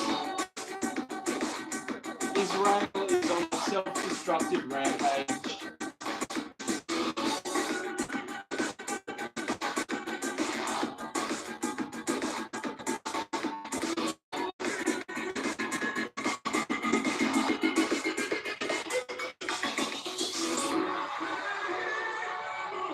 Okay, here we go. Historic times in Israel as we welcome the Jewish New Year. All right, what going on? Statistics being made every day here, so it's keen to. Last time was different. We got a different missile alert. It looks like this. Usually they don't say emergency alert extreme. They'll just say these are the really big missiles, or there are a lot of them. 180, in fact, from the Iranian regime. Only one person was killed. Ironically, a Palestinian man by shrapnel, and he should have been in a bomb shelter anyway. But the Muslims don't care about Palestinians. First of all, the Muslims Shia and the Palestinians are Sunni. They hate each other just as much as they hate the Jews. Well, I hate in that culture. Anyway, if they attack Israel, they can't kill Palestinians as well. The country's just too small. Their stated support for the Palestinians is just another ruse to distract their attentions. They're only fool, they're uneducated. But in the end, it was another momentous victory for Israel. The air defense system was remarkable. The largest ballistic missile attack ever. And the defense was unprecedented in its success. But October 7th may well prove to have been the beginning of the end for the Iranian regime. Yesterday, Netanyahu told the people of Iran that they may be free of the regime sooner than they think. Things feel different in Israel. It feels like the old Israel that I've always known, or even read about, or heard stories about, the incredible IDF and the sun, super creative and audacious and unparalleled. The last 10 months has been Israel was being held back by the Biden-Harris administration. It just didn't feel like Israel. Biden's team and a bunch of hand-wringing abuses. But now it's like Israel is at the leash. Again, I'm just trying to realize how catastrophic that U.S. leadership is under the Trump administration. So Netanyahu could make this change. The historian Neil Ferguson compared him to Michael Corleone after the scene in The Godfather where Michael Corleone's anti-fascism was men are simultaneously assassinating the heads of all the other crime families. Get this, Netanyahu was giving a speech at the UN and trashing them like a boss for the pandering to dictators. He called them a swamp of anti-Semitic fire. They didn't walk back. And from the podium of the UN, he put our enemies on notice. He said there is no place that the long arm of Israel cannot reach. And right while he was speaking, Israelis were already on their way to take up the biggest terrorist leader since al-Baghdadi and Bin Laden, Hassan Nasrallah. Netanyahu resisted the enormous pressure of the Biden-Harris administration in almost every word that to pull back and cease fire, because that's just cowardly. The representatives of a lot of countries walked out when he rose to speak. They're jihadist sympathizers, make no mistake. But what you may not know is that the US representative also didn't show up. Linda Thomas Greenfield. You don't think the Biden-Harris administration hostile to Israel? It's a major sign of disrespect. Just like Kamala neglected her constitutional duty to preserve the Senate when Netanyahu was the visiting speaker. because she had a sorority plan, a US ally in a war for its survival on multiple fronts, facing a hostile UN, vicious, dishonest media, and they don't even attend. The rot in the Democrats is a lot worse than the world. And the UN made no mention of the fact that Hezbollah was not supposed to be in southern Lebanon at all, according to their own resolution. After the last war in 2006, the terms of the ceasefire was that they would pull their forces back by 10 miles. They never did. And the UN peacekeeping force did nothing to enforce it. So the UN failed at their job. They failed Israel. They failed Lebanon. They couldn't enforce their own ceasefire terms, but again, they want Israel to cease fire. So this war can largely be blamed on the UN for that very reason. The UN is not just useless, it's dangerous. And the Biden administration was again sneaky as hell. So what they did, they tried to corner Israel into a ceasefire deal by announcing that Israel had agreed to one while Bibi was on the flight. So he couldn't refute it until he landed. By that time, all the media had already announced it. I got to hand it to the Democrats. They're cunning and devious. I mean, they're dishonest cowards, but they're devious. So Netanyahu rips into the UN. He defies Biden and Harris, all the weak leaders of the EU, and he takes out the head of Hezbollah. And what came next was totally unexpected. Scenes of celebration all around the Middle East, in Syria, and Lebanon, and Israel, obviously, in Iran, from the people who know the brutality of Hezbollah. And Western leaders should have seized the opportunity to eliminate Iran's proxy and free the Lebanese people. But no, they held back. Wring their hands again. France announced that he's sending arms to Lebanon, which means Hezbollah that's betraying Israel and the Lebanese people again. So I guess Israel's got to go alone. And in Western cities, we saw protest marches of people supporting Hezbollah. Even after 8 Israelis were murdered in Tel Aviv by 2 Palestinian savages, the morality is inverted. Now, supporting a terrorist group is illegal, so why weren't those protesters arrested? Weakness. Anyone who supports terrorists, if they had a chance, might become terrorists too. It's the law of the jungle. If you show weakness and let people bully you, they'll despise you and try to destroy you. For too long, the world watched Israel being pushed around by the Biden-Harris administration. The world's rat bags were empowered, flying all over Israel and Jews everywhere. No more. Israel's taking care of business, and our supporters are fired up. Most of Next really made this point. It said Netanyahu is now the leader of the free world. And the events of the last fortnight will be spoken of for thousands of years, just like we now speak about the Maccabees, the Spartans, the Mongols, all the great warrior nations of history. Be strong, be proud. I want to wish us all a Happy New Year. I wish instead that we do what it takes to make it a Happy New Year, prosperous, healthy, and peaceful. So let's make it Shana Tova. Am Yisrael Chai.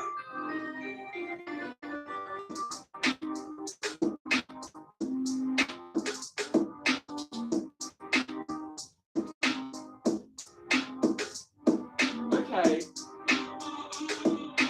Iran threatens Israel's energy sector immediately following an attack. Folks, hey folks, you're welcome to watch the newscast live stream inside and heading into another tumultuous weekend in the world's most tumultuous region, the Middle East. We may very well be doing exactly that. We've got a lot to unpack. I was in California the past few days, sneaking out there and doing some filming for the Stack of Beck Tonight show. I am back, and I come back to a very active news day in the world's most chaotic and strategic region. Yes, the Middle East. So we want to break down a few things. Number one, Ayatollah Khamenei, the Iranian supreme leader, delivered a rare Friday sermon during Friday prayers in Iran. Now, the last time he did that was, almost 5 years ago after the death of Iranian General Qasem Soleimani.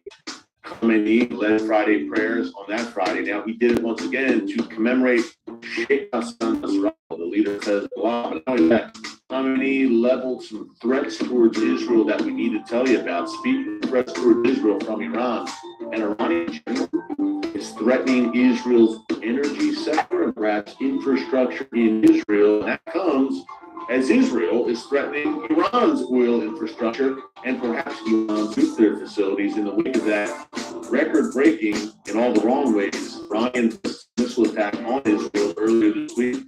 Folks, on October 2nd, it was the largest ballistic missile attack in world history. Now, ballistic missiles haven't been around all that long.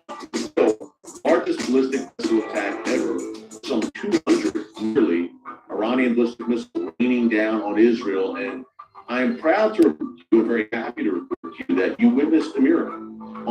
the Jewish New Year, Rosh Hashanah, that none of those missiles killed any Israelis. Sadly, a Palestinian man in Jericho was killed when shrapnel fell on him.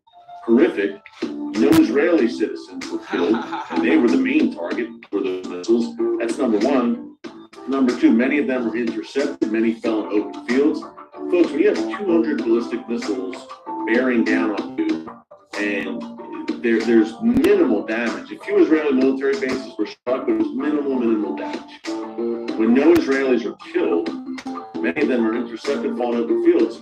That's the hand of God. And I don't say that lightly. And we saw the same thing on April 13th, 2024, when Iran fired 300 projectiles, cruise missiles, ballistic missiles, and drones at Israel, and 99% of them were intercepted. So both times, I think you've seen a divine iron dome over Israel. Again, how else can you explain it? What are the odds out of 500 roughly projectiles spread out over those two attacks? 500 missiles, drones of all shapes and sizes, raining down on a tiny country, every individual this time, earlier this week. I mean, every inch from north to south is blanketed these incoming Iranian missiles. What are the odds in a tiny nation the size of the state of New Jersey, no less? Well, there's not a lot of places to hide, if you know what I mean. 500, and not one Israeli was killed.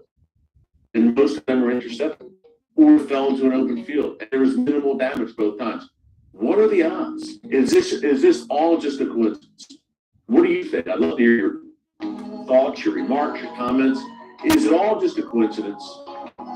And if you want to go down that line of thinking and pursue it, the people who say, you know what, it's all a coincidence. These are the same people who think that reestablishment of the state of Israel on May 14th, 1948 is just a happenstance of history. All the coincidence when a nation which hasn't been a nation for nearly 2,000 years becomes a nation again. Who's ever heard of anything like that in human history? But that's what happened. The prophet Isaiah foresaw this when he said, can a nation be born in a day? Yes, it can. That's what happened on May 14, 1948. But I digress. We can talk history all day. I am a history buff, and it's shocking to me how historically illiterate many people are, including in my great country, the United States, in particular when it comes to Israel and the so-called Israeli-Palestinian conflict. The history of the land is at a premium in terms of knowledge of it. But we want to break down also. We talked about that Iranian ring of fire, and it's on the ropes right now. Again, happy to report that Hamas has been largely crushed. Hezbollah is reeling, and yet, and we've cautioned this throughout the week, and really throughout the past few weeks, as Hezbollah has taken massive blow after massive blow. Number one, they're down, Hezbollah, but they're not out yet. And number two, remember, there's still a few more rings on that Iranian ring of fire. Yes, Gaza has fallen by the wayside, and Iran can't count on Hamas or Islamic Jihad in the strip anymore. Hezbollah severely weakened, and frankly, Iran can't count on them anymore to pose the kind of deterrent to Israel that Iran wanted.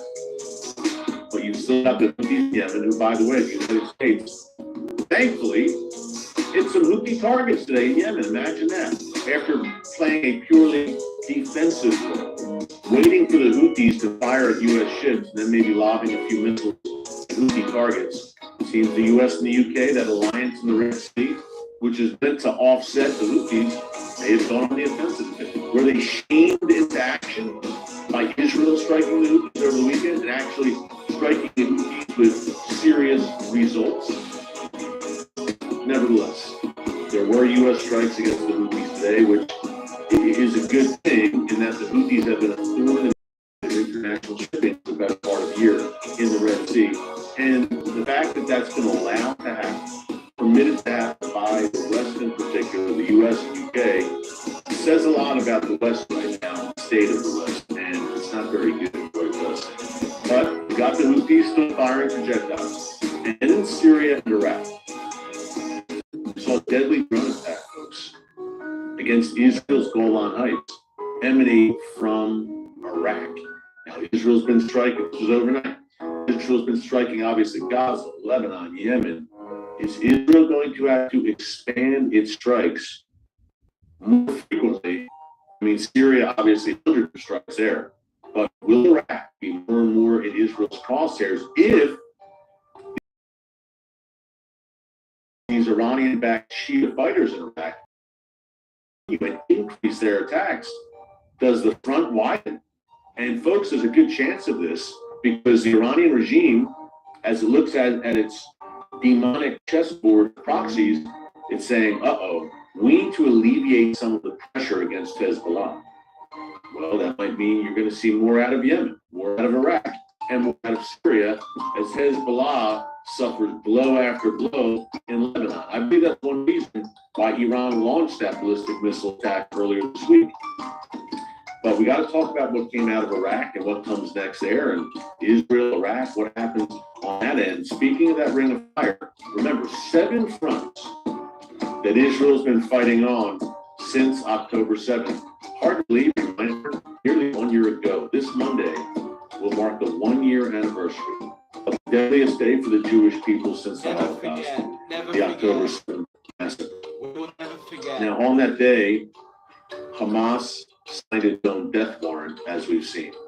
And it appears that Hezbollah did as well the day after, on October 8th, when Hezbollah, much like Hamas the day before, unilaterally attacked Israel without provocation. Hezbollah began launching missiles, rockets that day and have never stopped. But again, I think their arrogance, as we've said over the past few days, I've made the point that evil is arrogant. And it's also very stupid. Yeah, I was about to and we've say. seen a combination of both on the part of Hamas and Hezbollah. But 7 fronts, right? Gaza, Lebanon, Syria, Iraq, Yemen, Iran itself. Now they're launching directly at Israel, remember. And then you've got the West Bank, Judea and Samaria, the biblical heartland of Israel. The world calls it the West Bank. We call it here Judea and Samaria because that's what the Bible calls it. And if it's good enough for the Word of God, it's more than good enough for us here on the Foster YouTube channel. But Israel carried out pretty serious strike overnight there as well in Tulkarem, which is a town that's been a thorn in Israel's side lately, a hornet's nest of terrorists, Jenin, Tulkarem, Nablus, sad to say, but took out a Hamas commander in Tulkarem, a top Hamas commander, who apparently, according to the media, was planning, I know you'll be shocked by this, an attack on the October 7th anniversary, a deadly terror attack where he would have slaughtered Israelis to commemorate October 7th. And before we continue here, just a side note, folks, They celebrate with blood. They celebrate with blood. Possibility, a distinct possibility, and God forbid that these terror groups, obviously, they're big on symbolism. October 7th, looms large. Again, the anniversary is this Monday. I share that with you for this reason. We've got intercessors, we've got prayer warriors watching us every single day here. Please pray. Pray for God. I call it God's divine iron dome over Israel.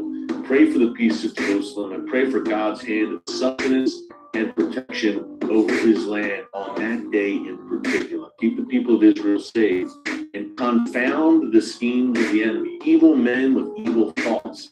And they're all gunning for the world's one and only Jewish state, especially on that day. Again, great triumph for them. But they're so arrogant and foolish, I don't even know if it dawned on them yet, that by doing this 1 year ago, on October 7th, on October 8th, again, they signed their own death warrants. Hamas is in its death throes right now, and Hezbollah is on its way there. By the way, another prayer point for you. The IDF is on the ground in Lebanon. Remember, don't forget. I know the Iran-Israel collision course we've seen since October 2nd has overshadowed that a bit.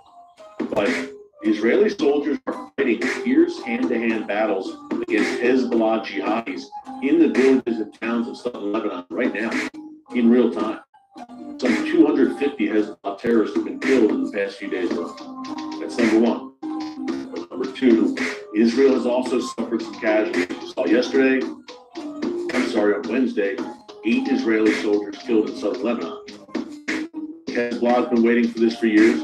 But Israel's been training for this for years, for this grand operation.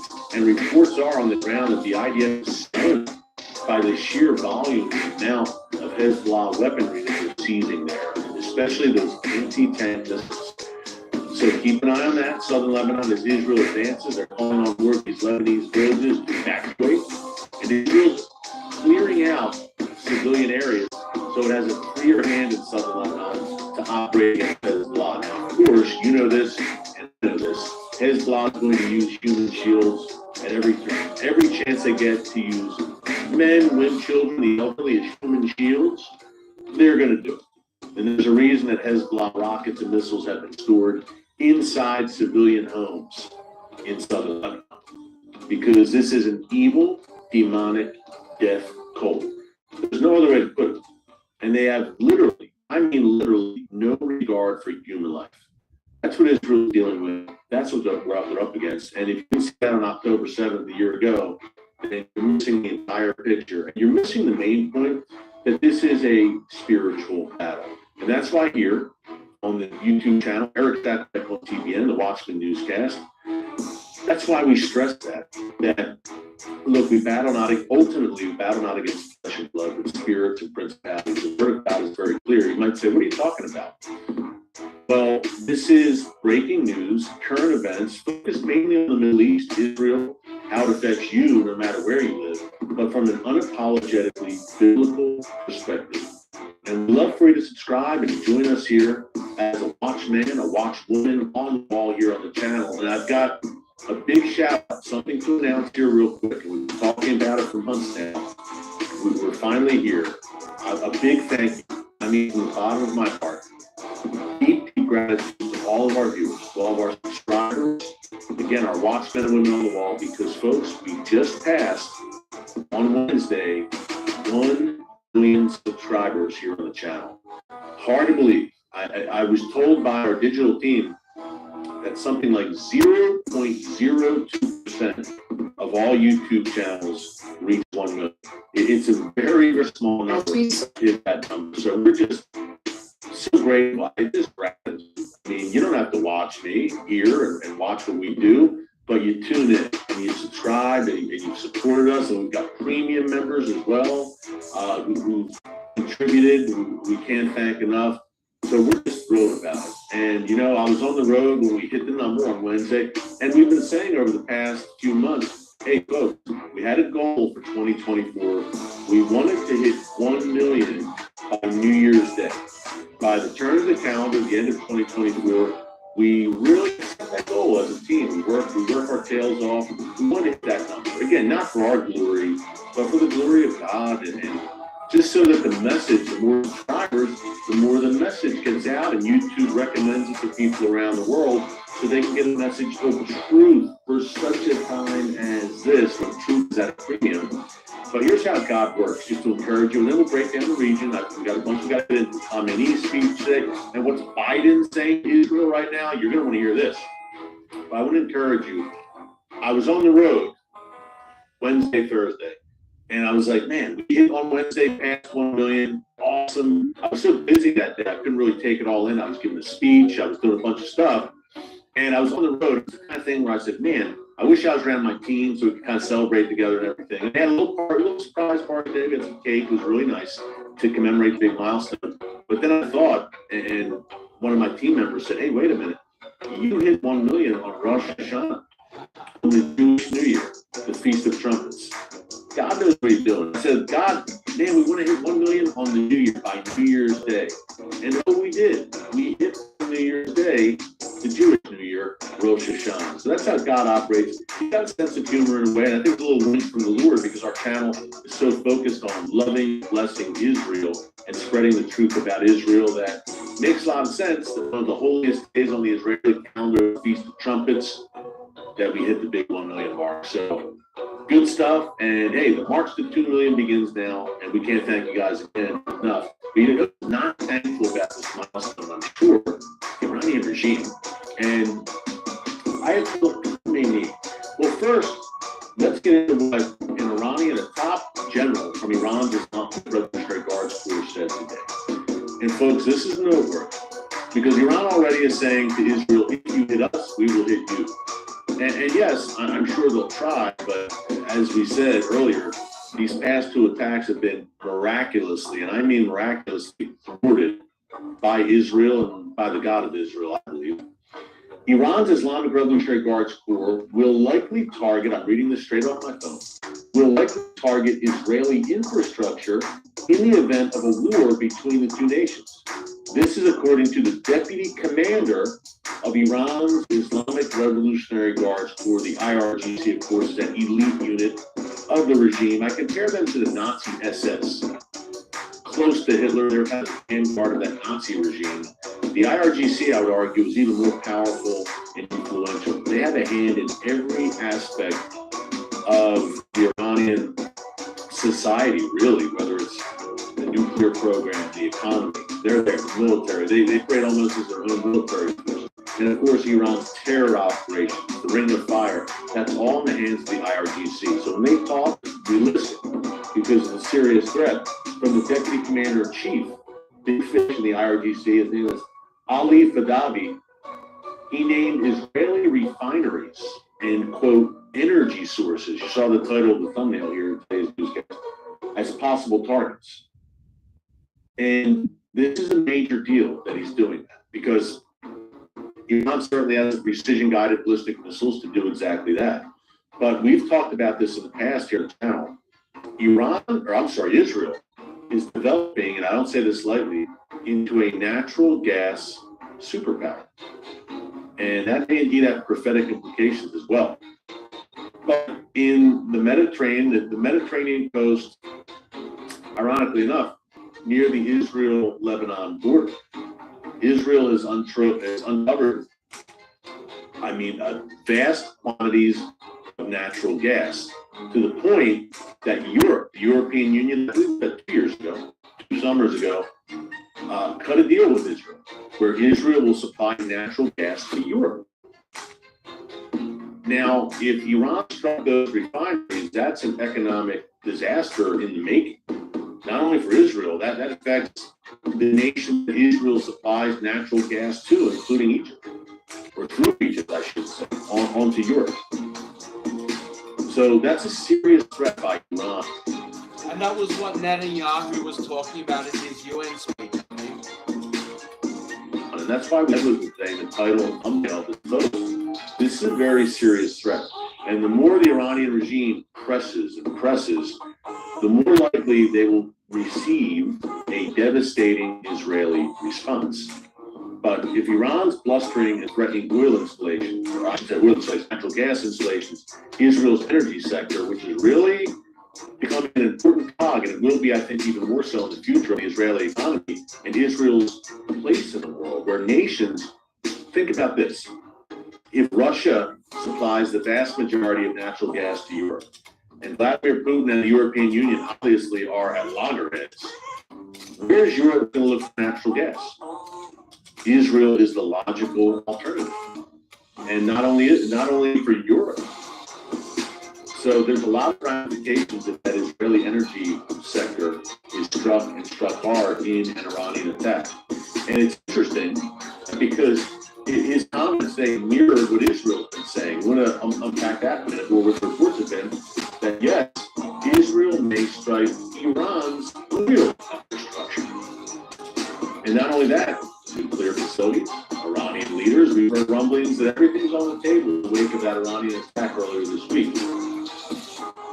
But Joe Biden had something to say about that today. And we want to get into that. And then Khamenei's comments. Well, you know,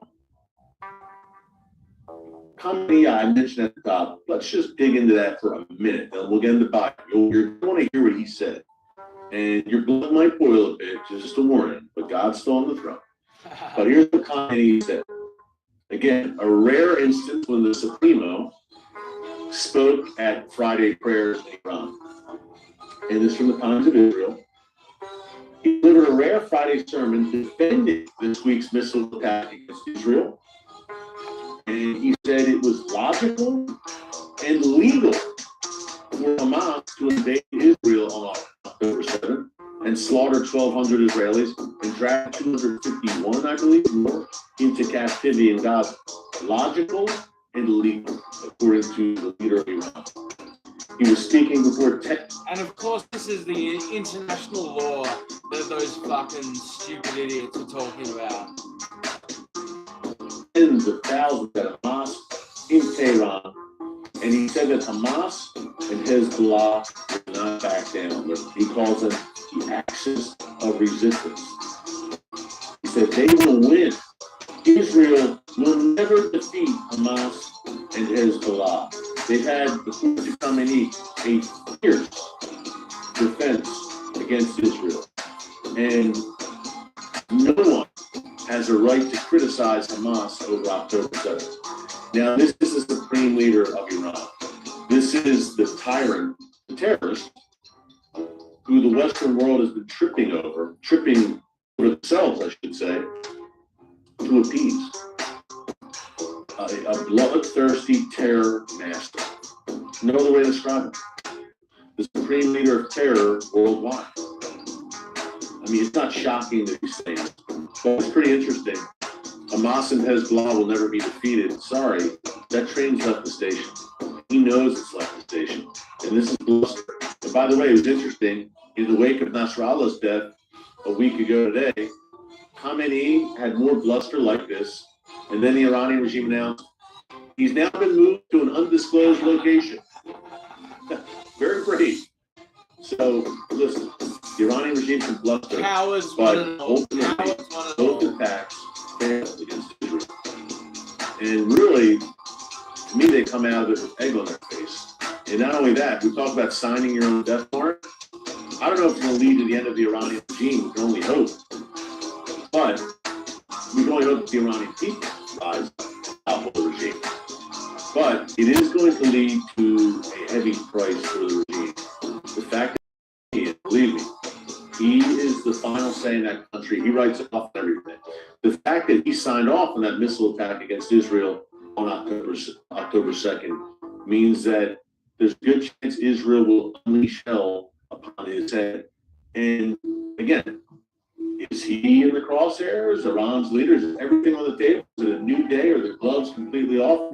Is it time that Israel says, enough with dealing with the proxies? Let's go to the head of the state, the one who funds, arms, trains these groups, plans terror schemes and plots with these groups. Go to the source. And now that the source has given you a legitimate right to retaliate, they attack us. Now we're going to do 200 missiles at Israel. Now we're going to attack them. This happened twice now in the past 6 months. Israel now, and they to the quote-unquote international community, if that's what they want to do, wants the legitimacy in the eyes of the world, then they certainly have it right now, after what Iran has done. Does Israel take advantage of what I believe, folks, is a rare window, a golden opportunity to strike Iran's nuclear facilities, Iran's oil infrastructure, to deal such heavy blows that the regime topples,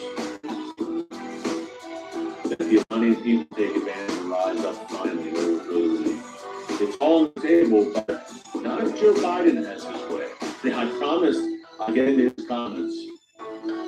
And by the way, talk about Hezbollah and Hamas being on the ropes. The successor to Sheikh Hassan Nasrallah, I buried the lead a little bit. Israel carried out a massive airstrike in Beirut last night that targeted the successor to Nasrallah, his reported replacement, Hashem Safiuddin. It's unclear if he's dead, but he was gathering once again in an underground bunker in Beirut in the Dahia neighborhood with other Hezbollah cronies and leaders when that building he was in was struck. He's most likely dead. I would not want to be the leader of Hezbollah right now. It seems like they have a very short shelf life. Nasrallah, then 6 days later, his replacement, gone. He's most likely dead. But it's interesting to me, we talk about evil. Evil is arrogant, evil is stupid. Why, oh why, if you're a Hezbollah leader or commander, would you continue to gather in Dahia, at Hezbollah strongholds where Israel has struck repeatedly in the last 2 weeks. They've wiped out Hezbollah's entire leadership in Dahiyah. So if you're a Hezbollah remaining leader, would you want to leave Dahiyah? I digress. Anyway. But don't worry, Khamenei says they're going to win. Okay. Here's what Joe Biden says. The not-so-supreme leader of the United States right now. Biden suggests, here's the headline. Biden suggests that Israel should not hit Iran's oil fields after opposing publicly a strike on Iran's nuclear facilities on Wednesday. Gee, thanks, Joe. We're not. Here it is from the Times of Israel. I mean, this is really the gall. And just the complete lack of wisdom and statecraft to talk about these things publicly as the entire world is listening, especially the Iranian regime. But here we go. Biden at a press conference, in a rare appearance at a daily press briefing, says all you need to know, a rare appearance at a daily press briefing. He says, if I were in their shoes, Israel, I'd be thinking about other alternatives than striking oil fields. Why would you say that? Earlier this week, he said he opposed Israel targeting Iranian nuclear sites as well. Now, what you're doing, Joe, is you are creating daylight between Israel and the United States for the entire world to see. If you're Iran right now, no wonder they fired 200 missiles. No wonder they fired 300 projectiles back in April. They're saying, you know what? We're going to get away with it. Why? Because Biden and his administration, the Biden-Harris administration, will tie Israel's stance. They won't let Israel react in an overwhelming way. We're going to get away with this. And guess what? Hearing his public comments, Iran's thinking it again. Biden's going to stop it. We're going to get away with it. They'll hit us back, but it'll be minimal. He's led Biden, the world to believe that. He's led the world to believe that, and I'm sure there are close conversations, but the way he's framing it in public is, look, we're talking to Israel every day, we're going to plan this together. Sloppy Joe. And then he goes on to, these are conversations. If you don't think Israel should hit the oil infrastructure or the nuclear program, these are conversations that should be had behind closed doors, between friends and allies. It's just absolutely maddening, foolish, and dangerous, and it puts Israel in an untenable position. Ask whether he thinks Prime Minister, this is still Biden, ask whether he thinks Prime Minister Benjamin Netanyahu is rejecting diplomatic agreements, ceasefires that Biden has demanded in Gaza and Lebanon because he wants to influence the upcoming U.S. presidential election. Biden said, I don't know, I'm not sure. Again, throws the people under the bus. And then he adds, no administration has helped Israel more than I have. None. And I think Bibi should remember that. Well, I think Donald Trump would beg to differ with your assessment that you've helped Israel more than any other U.S. presidential administration. I would argue your policy has been quite schizophrenic with Israel, where at times you offer public support and you're still sending weapons when the food strikes you because you're also withholding crucial arms shipments. And some of your rhetoric condemns Israel. So one day you do something good and you say, wow, okay, you had Israel's back. And the next day you throw Israel under the bus and telegraph their attack plans, basically.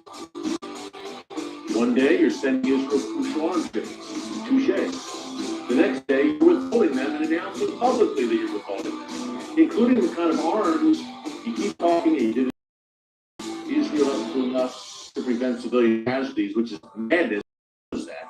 He knows the IDF, in addition to the U.S. military, is the most humane fighting force in human history. And he keeps trotting that out there to please his left-wing base with a few weeks to go before the election. And his left-wing base, by the way, is viciously anti-Israel. So this is schizophrenic. One day it's one thing, the next thing it's up. And messaging matters in the Middle East, and they're listening closely. He's done more for Israel. Tie Israel's hands. He's done more to tie Israel's hands and to prolong this war. Israel could have gone to Rafah in December. Instead, they went in the spring because he was weeping. He and Harris and his administration were weeping and gnashing their teeth and begging Israel not to. Same with Lebanon. This Hezbollah problem could have been tackled months ago. Biden and Harris demanded that Israel not do it, not go to Lebanon. And now with Iran. What did Biden say in April to Bibi? After the Iranian attack was unsuccessful, you got the win, Bibi. Just take the win. Don't retaliate. Now he's calling for, quote, a proportionate response. What does that even mean? So will Israel fire 200 missiles at Iran? I'll tell you what, the Israeli missiles won't miss. But isn't that proportionate? 200 for 200? I don't think it'll have intended consequence or outcome that good old Joe thinks it will.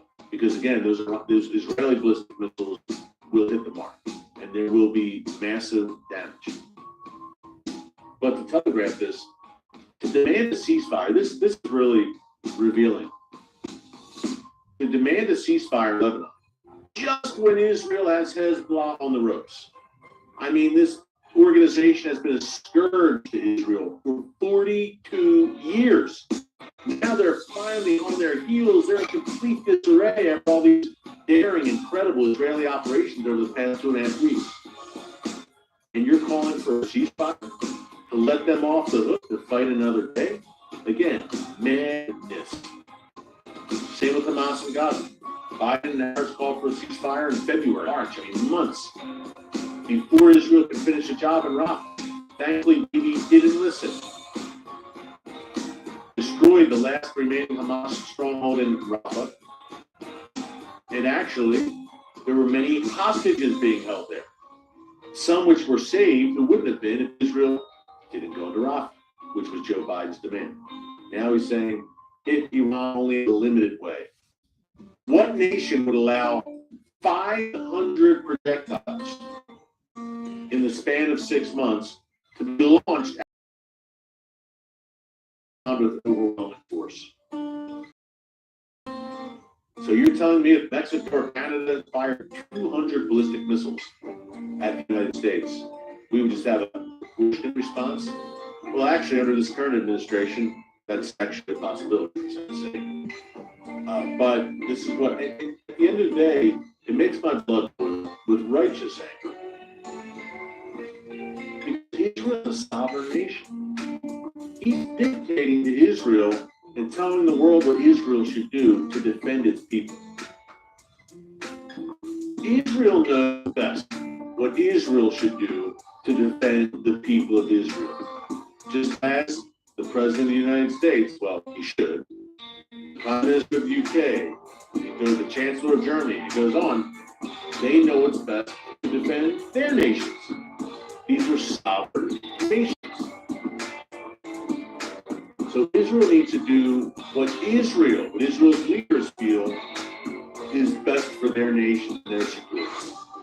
And I ask you to help me, or to join me, I should say, in prayer, that Israel is not concerned about the fear of man, but they fear God. Do the right thing in God's eyes and leave all the consequences there. And don't worry about all the finger wagging and threats. It's not always easy to do, but for a nation state and for us individually, it's the right thing to do. Leave all the consequences to God, do the right thing in his eyes, and he will work out the rest. And then some.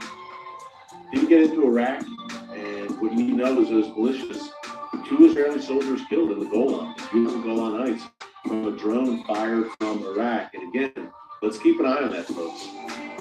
Iran is Hezbollah and Hamas real. Does Iran put more stock in its other proxies in the Ring of Fire? As the Ring of Fire unravels, a lot going on, a lot of prophetic implications as Iran cleaves closer to nation states like Russia, like Turkey. We'll talk about it all next week. Remember, the October 7th anniversary on Monday. And by the way, look, I may be coming to you this weekend, the 5th and 6th. Last few weekends, we'll come to you live because the Middle East never sleeps, even on the weekend. There's major events tomorrow or Sunday. will be coming to you. So make sure to subscribe and click the notification bell so you get alerts every time a new video is posted. Thanks again for helping us reach that 1 million milestone. God bless you. Until next time, remember, never hold your peace. As we saw from the savage mass assault on Israel on 7th October, the Palestinians have certainly been active protagonists. As we saw from the savage Hamas assault on southern Israel on 7th of October, the Palestinians have certainly been active protagonists in their more than century-long battle against Israel and Zionism. But the New York Times would have it otherwise. Indeed, the underlying narrative in their magazine piece of 6 February 2024, The Israeli-Palestinian Conflict in the Long Shadow of 1948, is that the Palestinians have always lacked agency and have no responsibility for anything that has befallen them over the decades.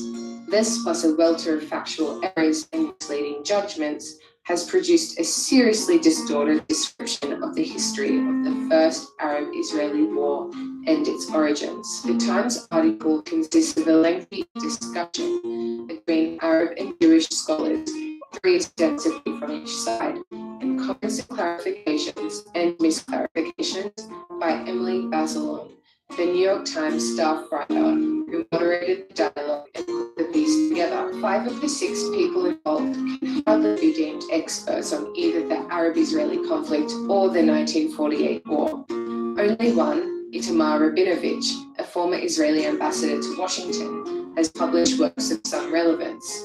The Road Not Taken, 1991, on the clandestine post-1948 Arab-Israeli peace talks, and The War for Lebanon, 1984, on the Israel-PLO War of the 1980s. During the discussion, the 3 Arab panelists, Nadim Awassa, an associate editor of the Journal of Palestine Studies, Lena Dalashed, who's writing a book on Nazareth in the 1940s and 50s, and Salim Tamari, a sociologist from Birzeit University in the West Bank, almost uniformly toe the PLO or Hamas line, which is indistinguishable from propaganda. The drift of the Times article is that the innocent Arabs of Palestine just sat back and watched as suffering victims as the Zionists, Israel, and some international actors, principally Great Britain, did their worst. This is pure nonsense. Throughout the 1920s, 30s, and 40s, Palestine Arabs consistently rejected all proposals for a political compromise and flatly demanded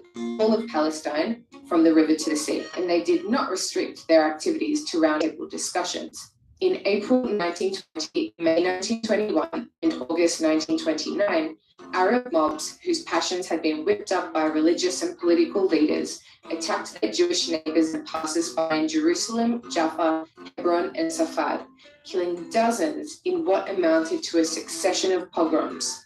The New York Times studiously avoids this word, referring to them only as assaults. Emily Bazelon informs readers that the first bout of violence took place when the 1920 Muslim Nebi Musa festivities in Jerusalem turned into a deadly riot in which 5 Jews and 4 Arabs were killed. Neither she nor any of the panelists mentioned that an Arab mob attacked, murdered, and wounded Jews, or that the crowd of perpetrators chanted, Nasrab Dam al-Yahud, we will drink the blood of Jews. Nor does she tell us that the crowd shouted, Muhammad's religion was born with the sword, according to eyewitness Khalil al-Sakakini, Christian Arab educator. After 3 days of rampage and despoliation, British mandate security forces finally restored order, killing all or most of the 4 Arabs Bazelon mentions in the process. The findings of the subsequent British investigation are included in the July 1920 Palin report, which states, all evidence goes to show that these Arab attacks were of a cowardly and treacherous description, mostly against old men, women, and children, frequently in the back. During the 1921 pogroms, which encompassed Jaffa, Hadera, Rehovot, and Petah Tikva, dozens of Jews were killed and women were raped. To restore peace, British security forces killed dozens of the attackers. Leading contemporary Zionist journalist Itamar Ben-Avi wrote, the Islamic wave and stormy seas will eventually break loose, and if we don't set a They will flood us with their wrath. Tel Aviv, in all her splendor, will be wiped out. The August 1929 riots were deliberately incited by the Mufti of Jerusalem, the country's senior Muslim cleric, Hajj Muhammad Amin al-Husseini, who was soon to emerge as the leader of the Palestine Arab National Movement. He and his aides told the Arab masses that the Jews intended to destroy Al-Aqsa Mosque on the Temple Mount and build a third Jewish temple on the site, and that they had violated the honor of Islam and raped the women and murdered the widows and the babies. The resultant riots started in Jerusalem and quickly spread throughout Palestine. Dozens of Jews were massacred, and many Jewish women were raped in the area around Jerusalem and in Hebron and Safed. The British High Commissioner, John Chancellor, condemned the atrocious acts committed by bodies of ruthless and bloodthirsty evildoers upon defenseless members of the Jewish population with acts of unspeakable savagery. The British Shaw Commission, which investigated the multiple pogroms, concurred. Bazelon comments that in 1929, the Palestinians rebelled against the British and violence broke out over control of the holy sites in Jerusalem. Throughout the New York Times piece, Bazelon uses the phrase violence broke out, instead of explicitly stating that the Arabs assaulted the Jews, though she does concede that in 1929 Jews were massacred in Hebron and Safed. The Canadian Derek Penslar of Harvard University, one of the 3 Jewish panelists, explains that Muslims thought that the Jews were planning to take over the Temple Mount and recommends to readers Israeli historian Hillel Cohen's book Year Zero of the Arab-Israeli Conflict, 1929. Which argues that the Jews and the Arabs were equally to blame for the violence of that year. Indeed, Cohen writes that Jews, not just Arabs, initiated the cycle of murders in Jerusalem that set off countrywide violence. Penslar's sympathies seem clear here and elsewhere, as he remarks that many Zionists wanted to believe that they represented progress, the implication being that he thinks otherwise. The panelists then discuss the crucial years, 1936 to 1939, when the Arabs rebelled against the British. The Arabs like to call the previous part of violence of 1929 armed rebellion, though it wasn't, and the British, in response, eventually switched from supporting Zionism to supporting the Arabs. In 1936, during foreign fighting, the British sent the Field Commission to investigate matters and propose a solution. The commission, composed of eminent jurists, ex-diplomats and academics, recommended that the British abandon the mandate and that Palestine be partitioned into 2 states, a Jewish state on 17% of the land and an Arab state on most of the rest. The British were to retain Jerusalem and Bethlehem, together with a thin corridor to the Mediterranean. Penslar admits that the Palestinians rejected partition out of hand. This is true, but he adds, the Zionists split over the proposal. Some opposed partition. More pragmatic Zionists accepted partition in principle but rejected the 17% share as they desired a larger state. This is a misleading attempt to project even-handedness. The inexpert reader is left with the impression that neither the Zionists nor the Arabs endorsed the proposed compromise. In fact, against the backdrop of the Arab revolt and the looming threat of the Holocaust in Europe, the representatives of the Zionist movement, led by David Ben-Gurion and Chaim Weizmann, abandoned their traditional claim for all of Palestine and resigned themselves to partition, although they did hope to negotiate a greater share of Palestine to be earmarked for Jewish statehood. As Weizmann at one point put it, because of the acute need for a safe haven for European Jewry, the movement would accept a state even besides the tablecloth. The New York Times describes the 1948 war in the same euphemistic terms as the Arab attacks of 1920, 1921, and 1929. The 1948 war, Dawn explains, simply broke up. This is an obfuscation. What actually happened is that the Arabs, Palestine, and the surrounding Arab states rejected the United Nations General Assembly partition of 29 November 1947, Resolution 181, and the following day, militiamen/terrorists ambushed 2 Jewish buses near Tel Aviv and snipers fired at Jewish passers-by in Tel Aviv and Jerusalem, thus initiating the civil war between the Jews and the Arabs of Palestine. In May 1948, following the Palestinian failure to halt the establishment of a Jewish state, the armies of the neighboring Arab states invaded the country. A similar distortion of the historical record informs the experts discussion of the international context of the conflict. Blame is laid at every doorstep except that of the Arabs. The British, who ruled Palestine from 1917 to 1918 until mid-May 1948, are portrayed as gung-ho, pro-Zionist and Arab bashers. The reality was more nuanced. True, in November 1917, London issued the Balfour Declaration, which expressed support for the establishment of a Jewish national home in Palestine. But during the first years of British control, the rulers were frankly hostile towards the Zionist enterprise, and in the years that followed, while they protected the Zionist enterprise, albeit avoiding any explicit endorsement of Jewish statehood, the British radically curbed Jewish immigration to Palestine. In 1938 to 1939, the British definitively switched sides. They turned against Zionism and supported Arab majority rule over Palestine, as presaged in the White Paper of May 1939. This remained British policy until the last days of the mandate. Even as World War II was raging, the British naval blockade prevented Jews from escaping the Holocaust in Europe and reaching Palestine's shores. London stopped supporting Jewish statehood and abstained from the crucial November 1947 vote on partition. In the 1948 war, the British supported the Arabs in various ways, including by supplying them with arms, continuing the Jewish anti-blockade of the country's shores until mid-May 1948, and threatening to intervene directly against the IDF in the south.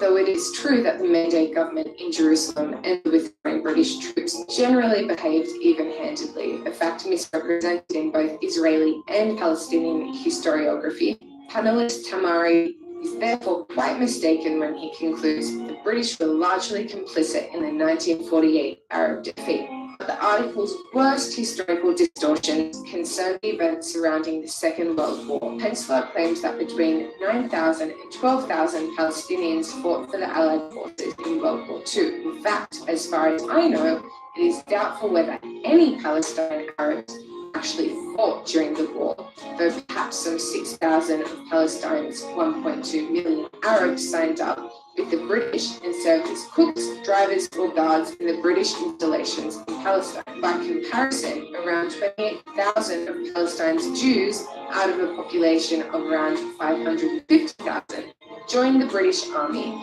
and many of them actually fought in Italy in 1941 to 1945.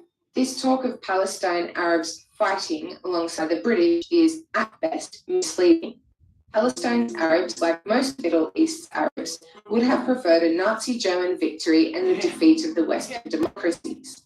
The British were seen as the common enemy of the Germans and the Palestinians. As Sakakini, a Palestinian nationalist, relates in a diary entry of 1941, the Arabs of Palestine had rejoiced when the British bastion at Tobruk fell to the Germans, and not only the Palestinians rejoiced, but the whole Arab world. This support for Hitler wasn't merely a matter of the old adage that my enemy's enemy is my friend. Mohammed Amin al-Husseini, the leader of the Palestine National Movement, was an outspoken anti-Semite. He aided the 1941 pro-Nazi revolt in Baghdad.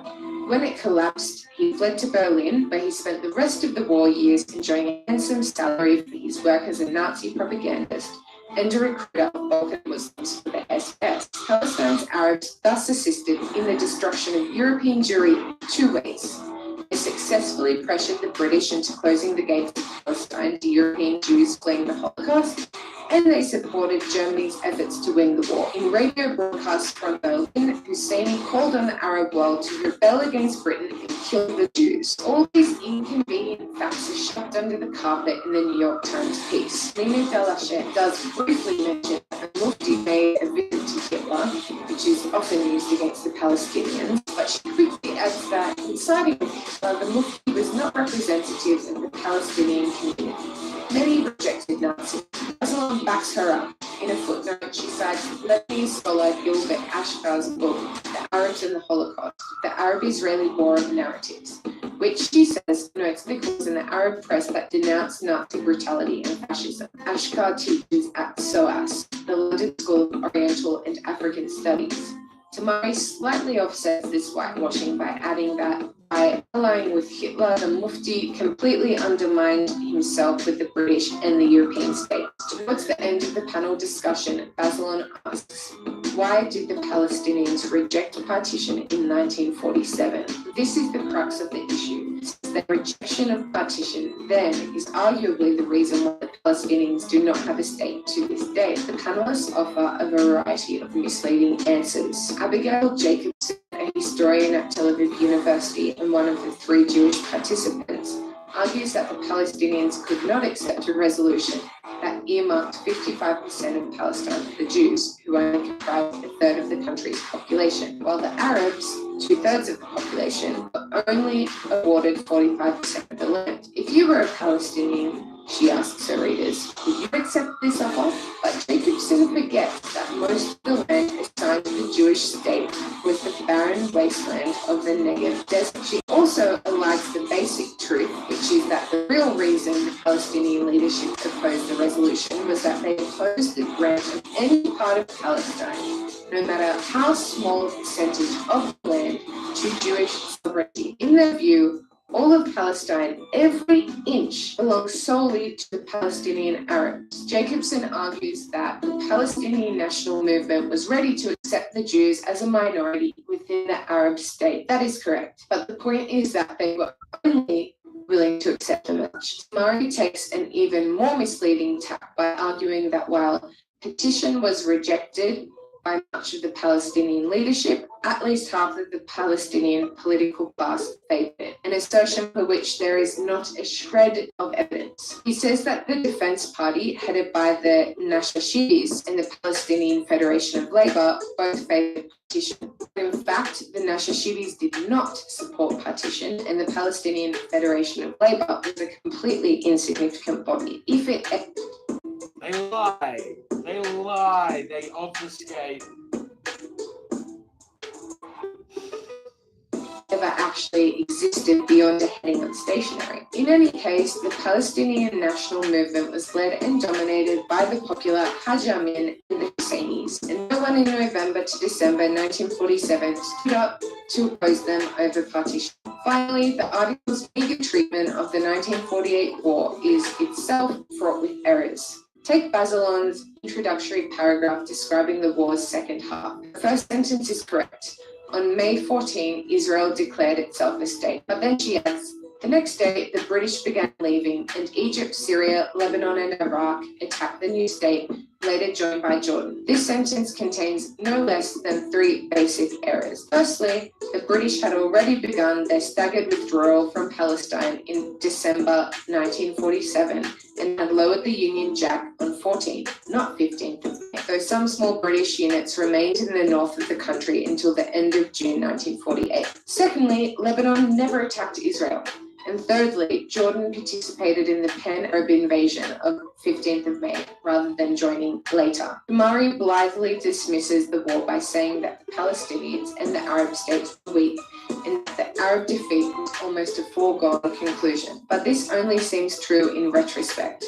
In May 1948, the Arab and British intelligence services predicted an Arab victory, and the acting chief of staff of the main Jewish militia, the Haganah, Yigael Yadin, who became the acting chief of the general staff, told a worried gathering of Zionist leaders that there was a 50-50 chance of defeat. In truth, at the outset of the war, no one knew how well or poorly the Arab forces would perform. All in all, it is unfortunate that the readers of the New York Times have been given a biased, distorted view of the 1948 war and its origin, at a time when truth and accuracy about the history of the conflict should be at a premium. Okay, I'm gonna finish up in a little bit. Just one more thing. This is Yoel's Hangouts, which is a channel I really do enjoy. This homie Yoel just seems like a total baller. This is from 10 days ago, but this is Brittany Renner's journey to Islam. Muslims react. I started watching this last night. It's pretty hilarious.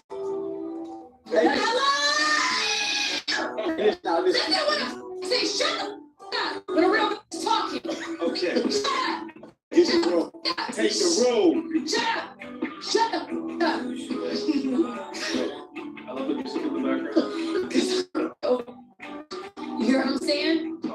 And I care. And I'm a whole romantic. Like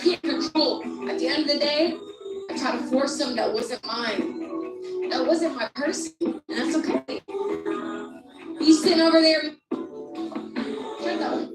Oh shit. Shut up when I'm talking. Shut. She was. I mean, I'm good if she changed out of this, but obviously Islam is not the answer. But I'm just saying, you know, you went from like bad to still bad, but she was degenerate. Shut up. Seriously, shut up when I'm talking. Because if you ever felt real love to where you have a second degree tear, hello? No. You didn't get it. Hello? You didn't mean it. Hello? Yeah, she's crazy. So, No, tell us a little bit about yourself. no, I think you know more about me than I do myself. So you're saying, no, obviously you do though, because you said that you warn guys about girls like me. So tell me about girls like me. You in general, like, I mean, Well, no, don't warn in general. You literally specifically said before we got on here that you did say that you warn guys about girls like me. So now that we're face to face, you're not special. I'm not special. Like, you're like other women that are So like, what makes you special then? I never said I was. What do you gain from telling girls that they're not special? How does it make you feel? They're both degenerate. I mean, I know everything is a joke, but I'm asking you a real question. So how does it make you feel? Because if I say that does something for me, right? If I insult you, or if I tell you you're not special, you're forgettable, what does that do for me? No, but that doesn't, no, but I'm I actually agree with her. Let's move on. Okay, so Kima was. Let me play a quick video about that. You know what I've noticed? In any message I share for the record, I always advise to myself. I'm not exempt just as I share. So It's crazy how she's wearing that, like, not ironically. Like, it blows my mind that she willingly wore that and shows that lifestyle. It's very interesting.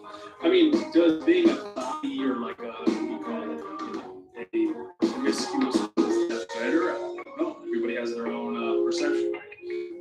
But this ain't it. This ain't things. I've noticed that we want to sign your sign. Right? We've made dreams, angel numbers, that post that came across our feed that just so happened to apply to our situation. But we want the sign to be on a billboard in big red letters, lit up with glitter. And it's almost as if She's seeking. I mean, it's good to seek, being a seeker, but if we're waiting for this movement to feel ready, you're not going to feel ready for something you've never done. That's why you have to get pushed. We're also waiting for. also the issue is with Islam, for some weird reason, it always seems to be the final form of when you start to lose relevance. Like Dan Bilzerian, Andrew Tate, now her. It always seems to be that next move, Sneeko, which I will cover at some point. It seems to be the thing people do once they reach a certain level. It's very odd. Us to trust the outside world and the people in it. But a bird doesn't trust the branch it lands on. It trusts its wings. And you just. Yeah, I can't do it. I'm currently in a house out with the old and with the new, manifesting a new wardrobe, inshallah. Manifesting some pagan stuff, man. Come on, stop. They killed the polytheists. Your Muslim brothers and sisters killed the polytheists. We talk about manifestation. I have no idea how this is gonna look. I have contractual obligations close to where. She's had a crap upbringing and it shows in her brother 100%. Get fathers back in the homes, man. I'd probably be in prison if I didn't have a father. I wouldn't be honest. Not that I was like a bad guy. I'm just saying you need order in your home. The people that make it out and become functional human beings without having a father in their life is like impressive. Very impressive. Supposed to do bills that have to be paid. And showing up the best I can, right? I know that it's not going to be perfect. I know that people may have a gripe, but my arms are out, right? First of all, it's hot, and then I sweat. I think she's wearing makeup in this, though. I don't know. I can't tell really. because she doesn't look that different, I would say, without makeup. Let's see what some Muslim women have to say about this. You know what I'm saying? Let's see what her Muslim sisters got to say. Advocating for Brittany Renner and Muslim women like her is because I know that position is an extremely hard position to be in. When I first started my journey back to Allah, I remember posting with my hijab and feeling like a fool. I felt like a facade. I felt like I was pretending. I told myself, I always have these videos up. My father was arrested when I was 13, and it's honestly a miracle it turned out okay. Yeah, no, that's good. I mean, 13 years though. I mean, your formative years are like what shapes your personality. I think a lot of times much earlier, right? So it's good you had him when you did. So thank God. You know, looking at it from a positive perspective. Obviously, you want to have him, you know, to this day. Out there of me. I'll always have pictures that I don't want out there of me. What am I doing this for? What image am I preserving? I can speak about it now in a lighter tone, but I remember how painful of an experience that was. I really had to pull myself out of a dark place. After deep thought, after deep reflection, I thought to myself, who am I doing this for? Why am I presenting myself this way? Am I doing it for people, or am I doing it for Allah subhanahu wa ta'ala? Yeah, that's a good question. Everybody's gonna have that question. Who am I doing this for? Is it for clout? Is it for money? I'm seeing a lot. Well, when I look, I say I reverted to Islam.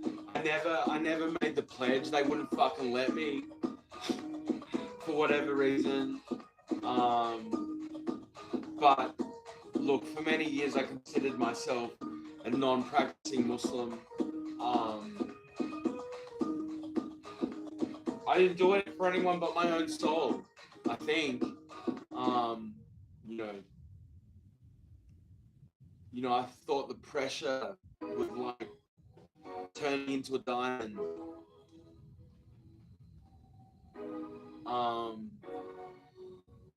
And look, it's hard when you're a pariah. It's hard when,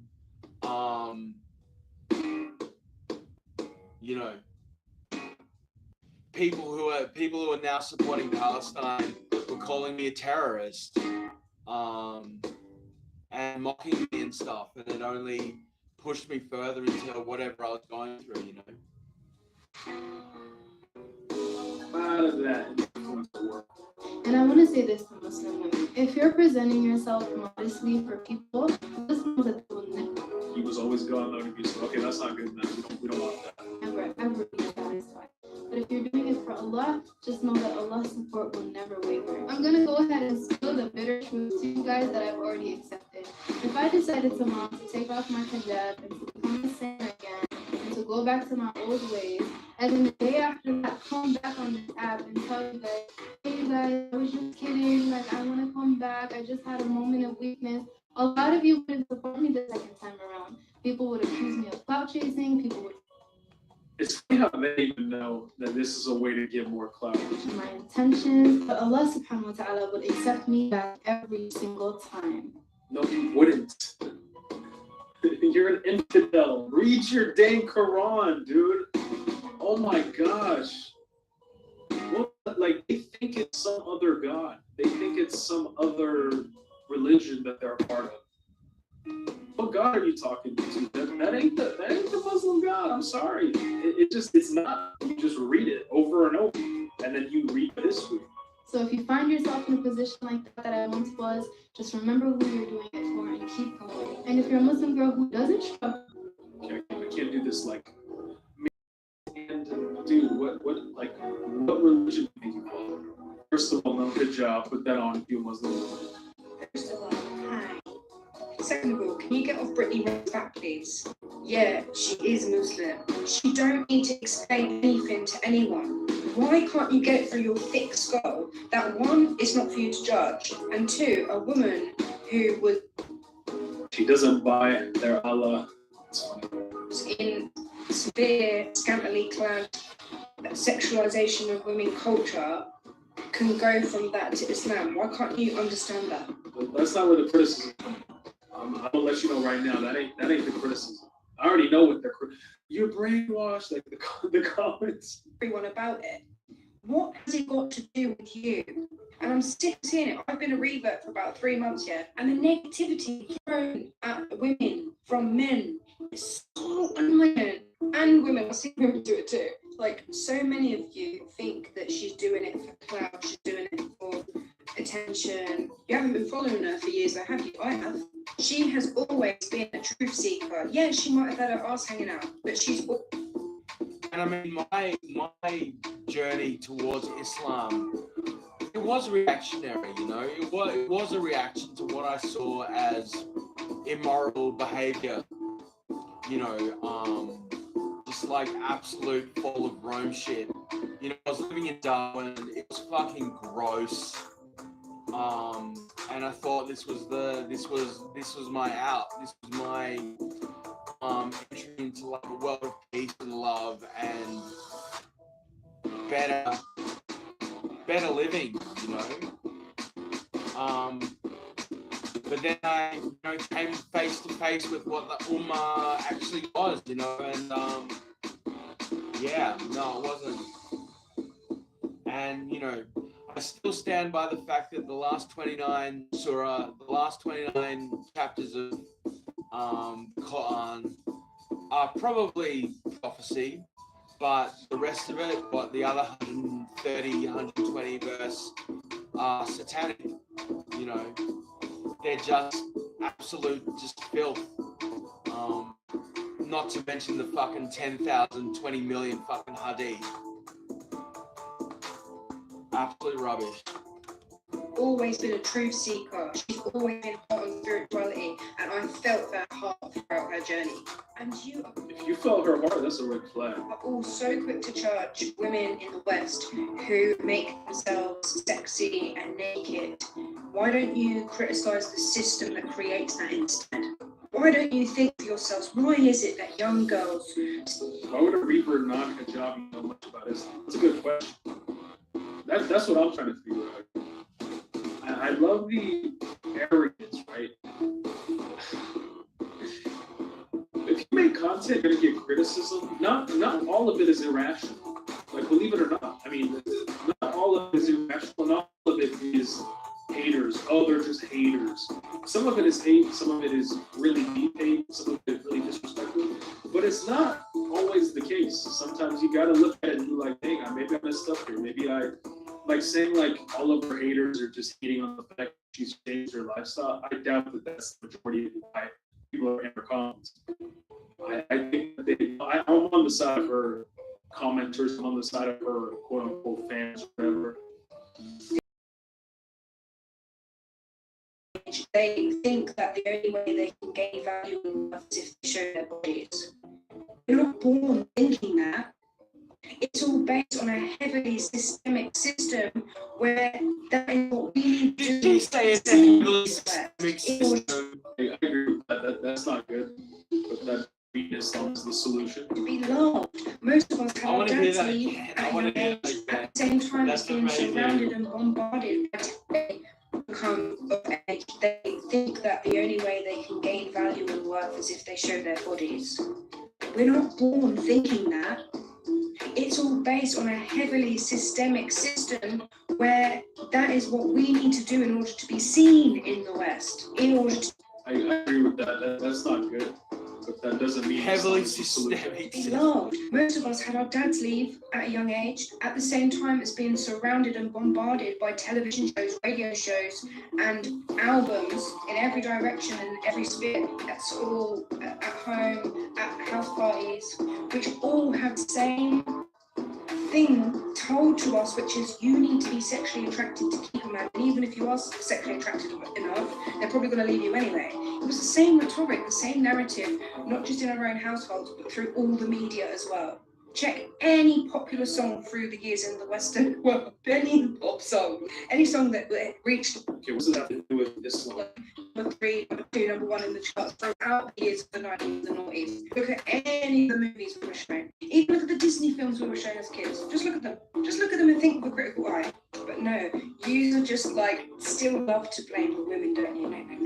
Shit, man. Like a woman can literally be naked and still you hate her, and then she can even then wear a hijab. Oh my gosh, dude. Be more of a victim. Nobody that is criticizing her choice hates women. Maybe her commenters, I don't know. That's not why I don't even hate her. That's not why I'm criticizing. I'm criticizing Islam. Whatever, but let's move on. Last video taken down when talking about Brittany Renner, but I came on to know when I said, I'm gonna say it again. You can feel how you want to feel. Your opinion is your opinion, and mine is my own. Like that's what everybody has done. And in my opinion, I think Brittany Renner is cosplaying with this religion.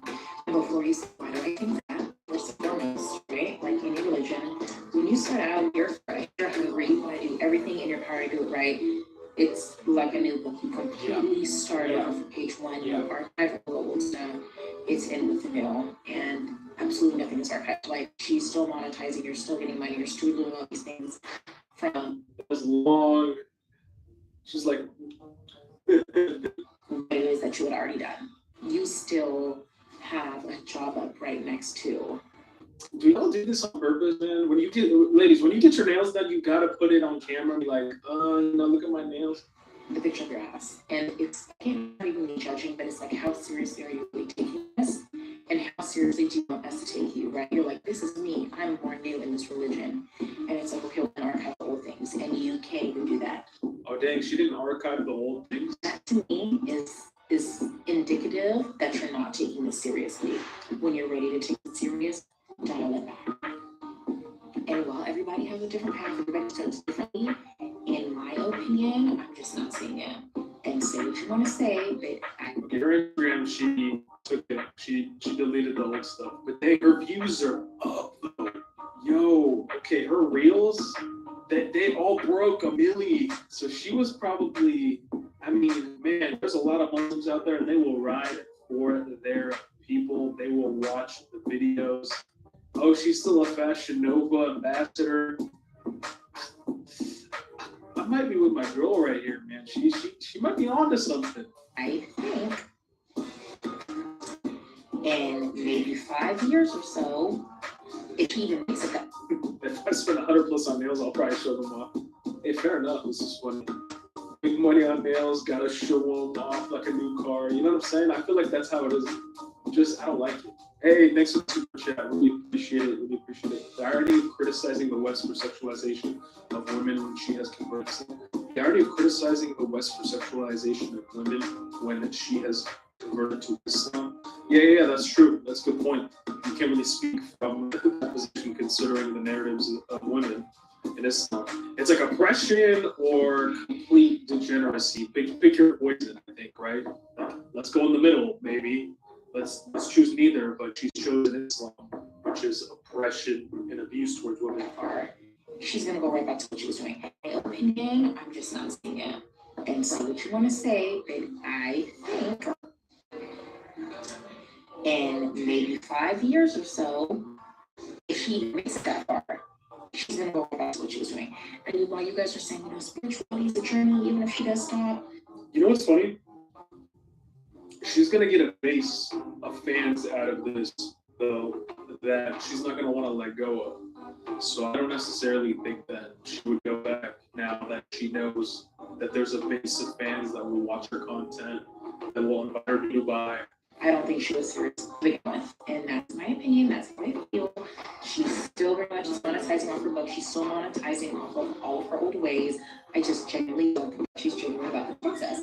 It does maybe say that she's struggling for money, but I'm sure that if she was serious, she could make more. A very good example of this, right, is Lena Deeb, I think her name is, the fitness influencer who went from posting like regular to then wearing her job, etc., etc. And she, if not anything, got more deals from that. Like, yes, it's been more of a struggle. She had more passionate comments, but people support her. People are like, yes, we're here for it. The brand's here for it. It's harder for you to find work, and you have to stop and think, well, why is it a little bit hard for me? Why is it that I'm not getting the same deals? I think it's because people can see through it and people don't think that she's serious.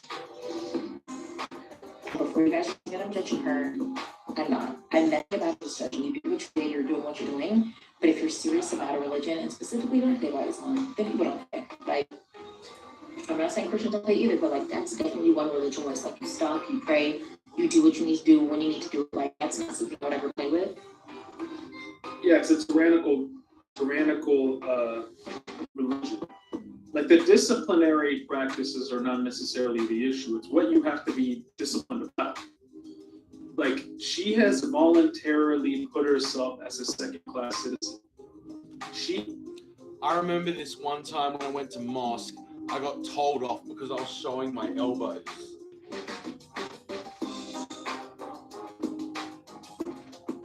She has literally joined a religion that forces her to be big, and yet nobody else would help me at all. It's just, you can't show your elbows. Killed because of men. I mean, you talk about feminism. I mean, I'm not into the modern wave of feminism. I think they've taken it too far. But I mean, talk about regression of women's rights. This is a visual showing of I'm inferior, and because men can't do this or that, I have to cover myself up. Out of religion anyways, but I think, in my opinion, that this is a cosplay moment for her. It's a her calling it cosplay is based, but I agree. Cosplay moment for her. I'm not judging anything she's done in the past. I feel like if she were to have taken down her videos, pictures, everything, and like started fresh like Lena did, I definitely think that it would be better received. But I feel like it's the fact that she's not it, she's refusing to, which is leaving people questioning, well, what's your motive and what's your intent? Okay. That's funny. She's still a Fashion Nova ambassador. So I think the bag is definitely a large motivating factor. I've gone through a lot of changes internally, and as a result, my outer world has completely crumbled.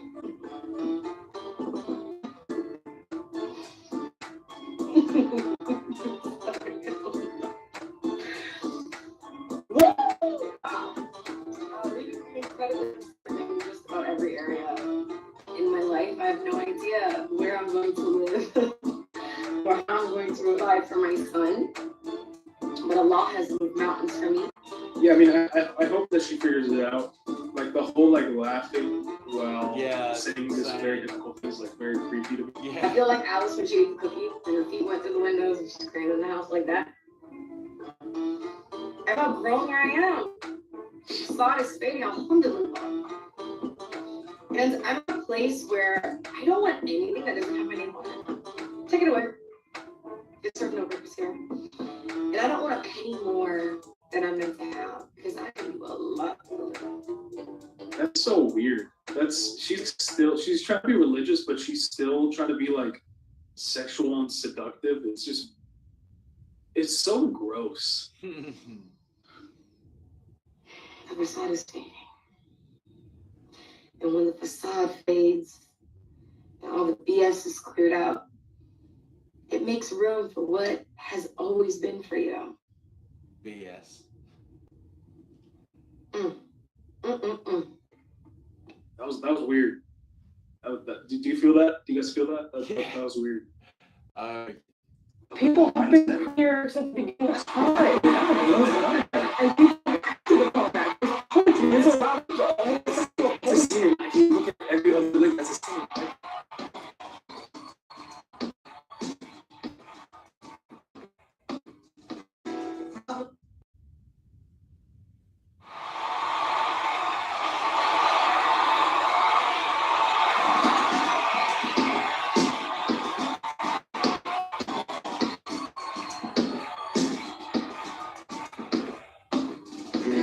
Problem is all inside your head, she said to me. The answer is easy if you take it logically. I'd like to help you in your struggle to be free. 50 ways to leave your lover. She said it's really not my habit to intrude. Furthermore, I hope my meaning won't be lost or misconstrued. So I repeat myself. At the risk of being crude and spit 50 ways to leave your lover. 50 ways to leave your lover. Just slip out of that jack. You make no handstand. Don't need to call her on. You listen to me. Come on, guys. Don't be discussed why. Just drop off the key, leave. Get yourself a feel. Sit back, Jack. Let me dance, man. Don't let me come on, boy. Just come on, guys. Don't be discussed why. I'll keep it.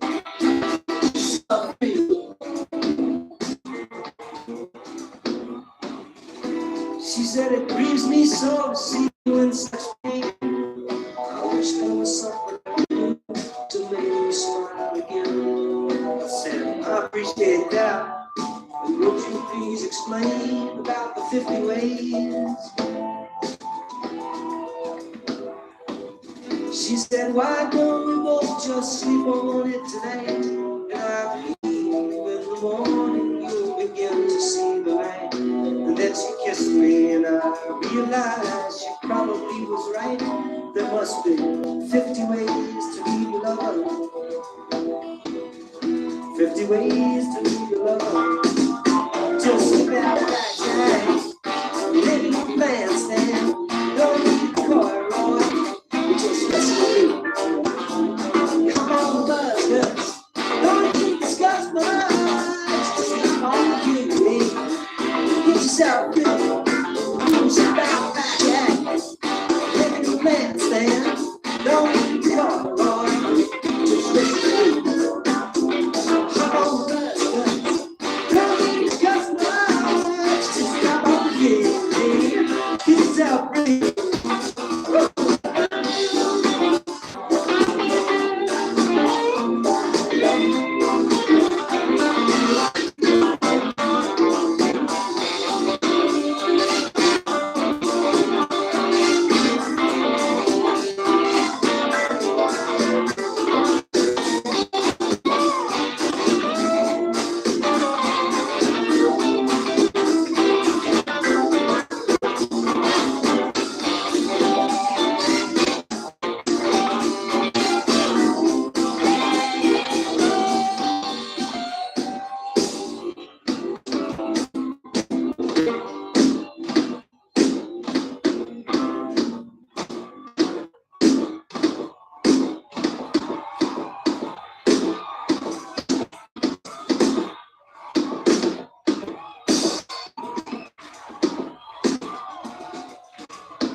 Okay. Cheers, guys. Snake eyes. Snake eyes. I gotta have a lie down. Bust a nut. Taking me higher than I've ever been before. I'm holding back, so much out, give me more. You're just a hideaway, you're just a feeling. You let my heart escape beyond the meaning. Not even I can find a way to stop the storm. Oh, baby, it's out of my control, what's going on? You're just a chance I take to keep on dreaming. You're just another day that keeps me breathing. Baby, I love the way there's nothing so. Baby, don't stop me, hide away with me some more.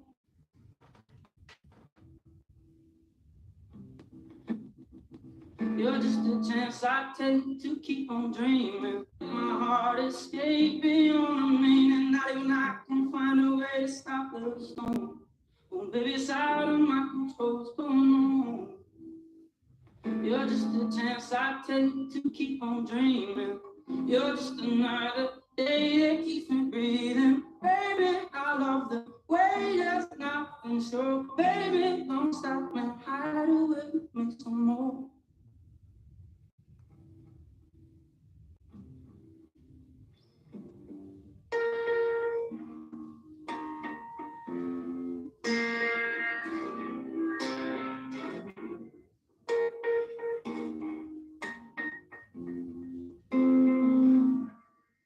Send the shiver up my spine all over the floor.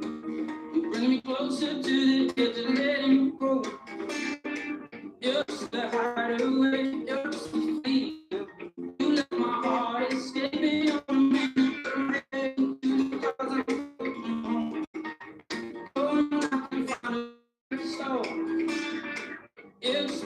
chance I take to keep on dreaming. Just another day to keep breathing.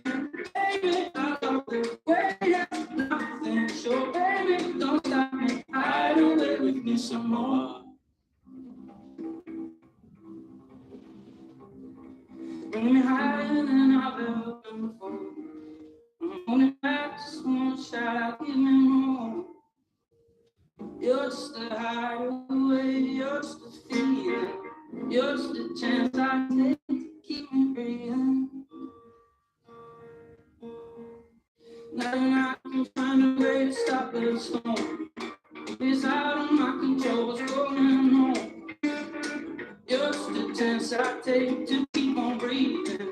You're just another day that keeps me breathing. Baby, I love the way there's nothing. So baby, don't stop me. Hide away with me some more.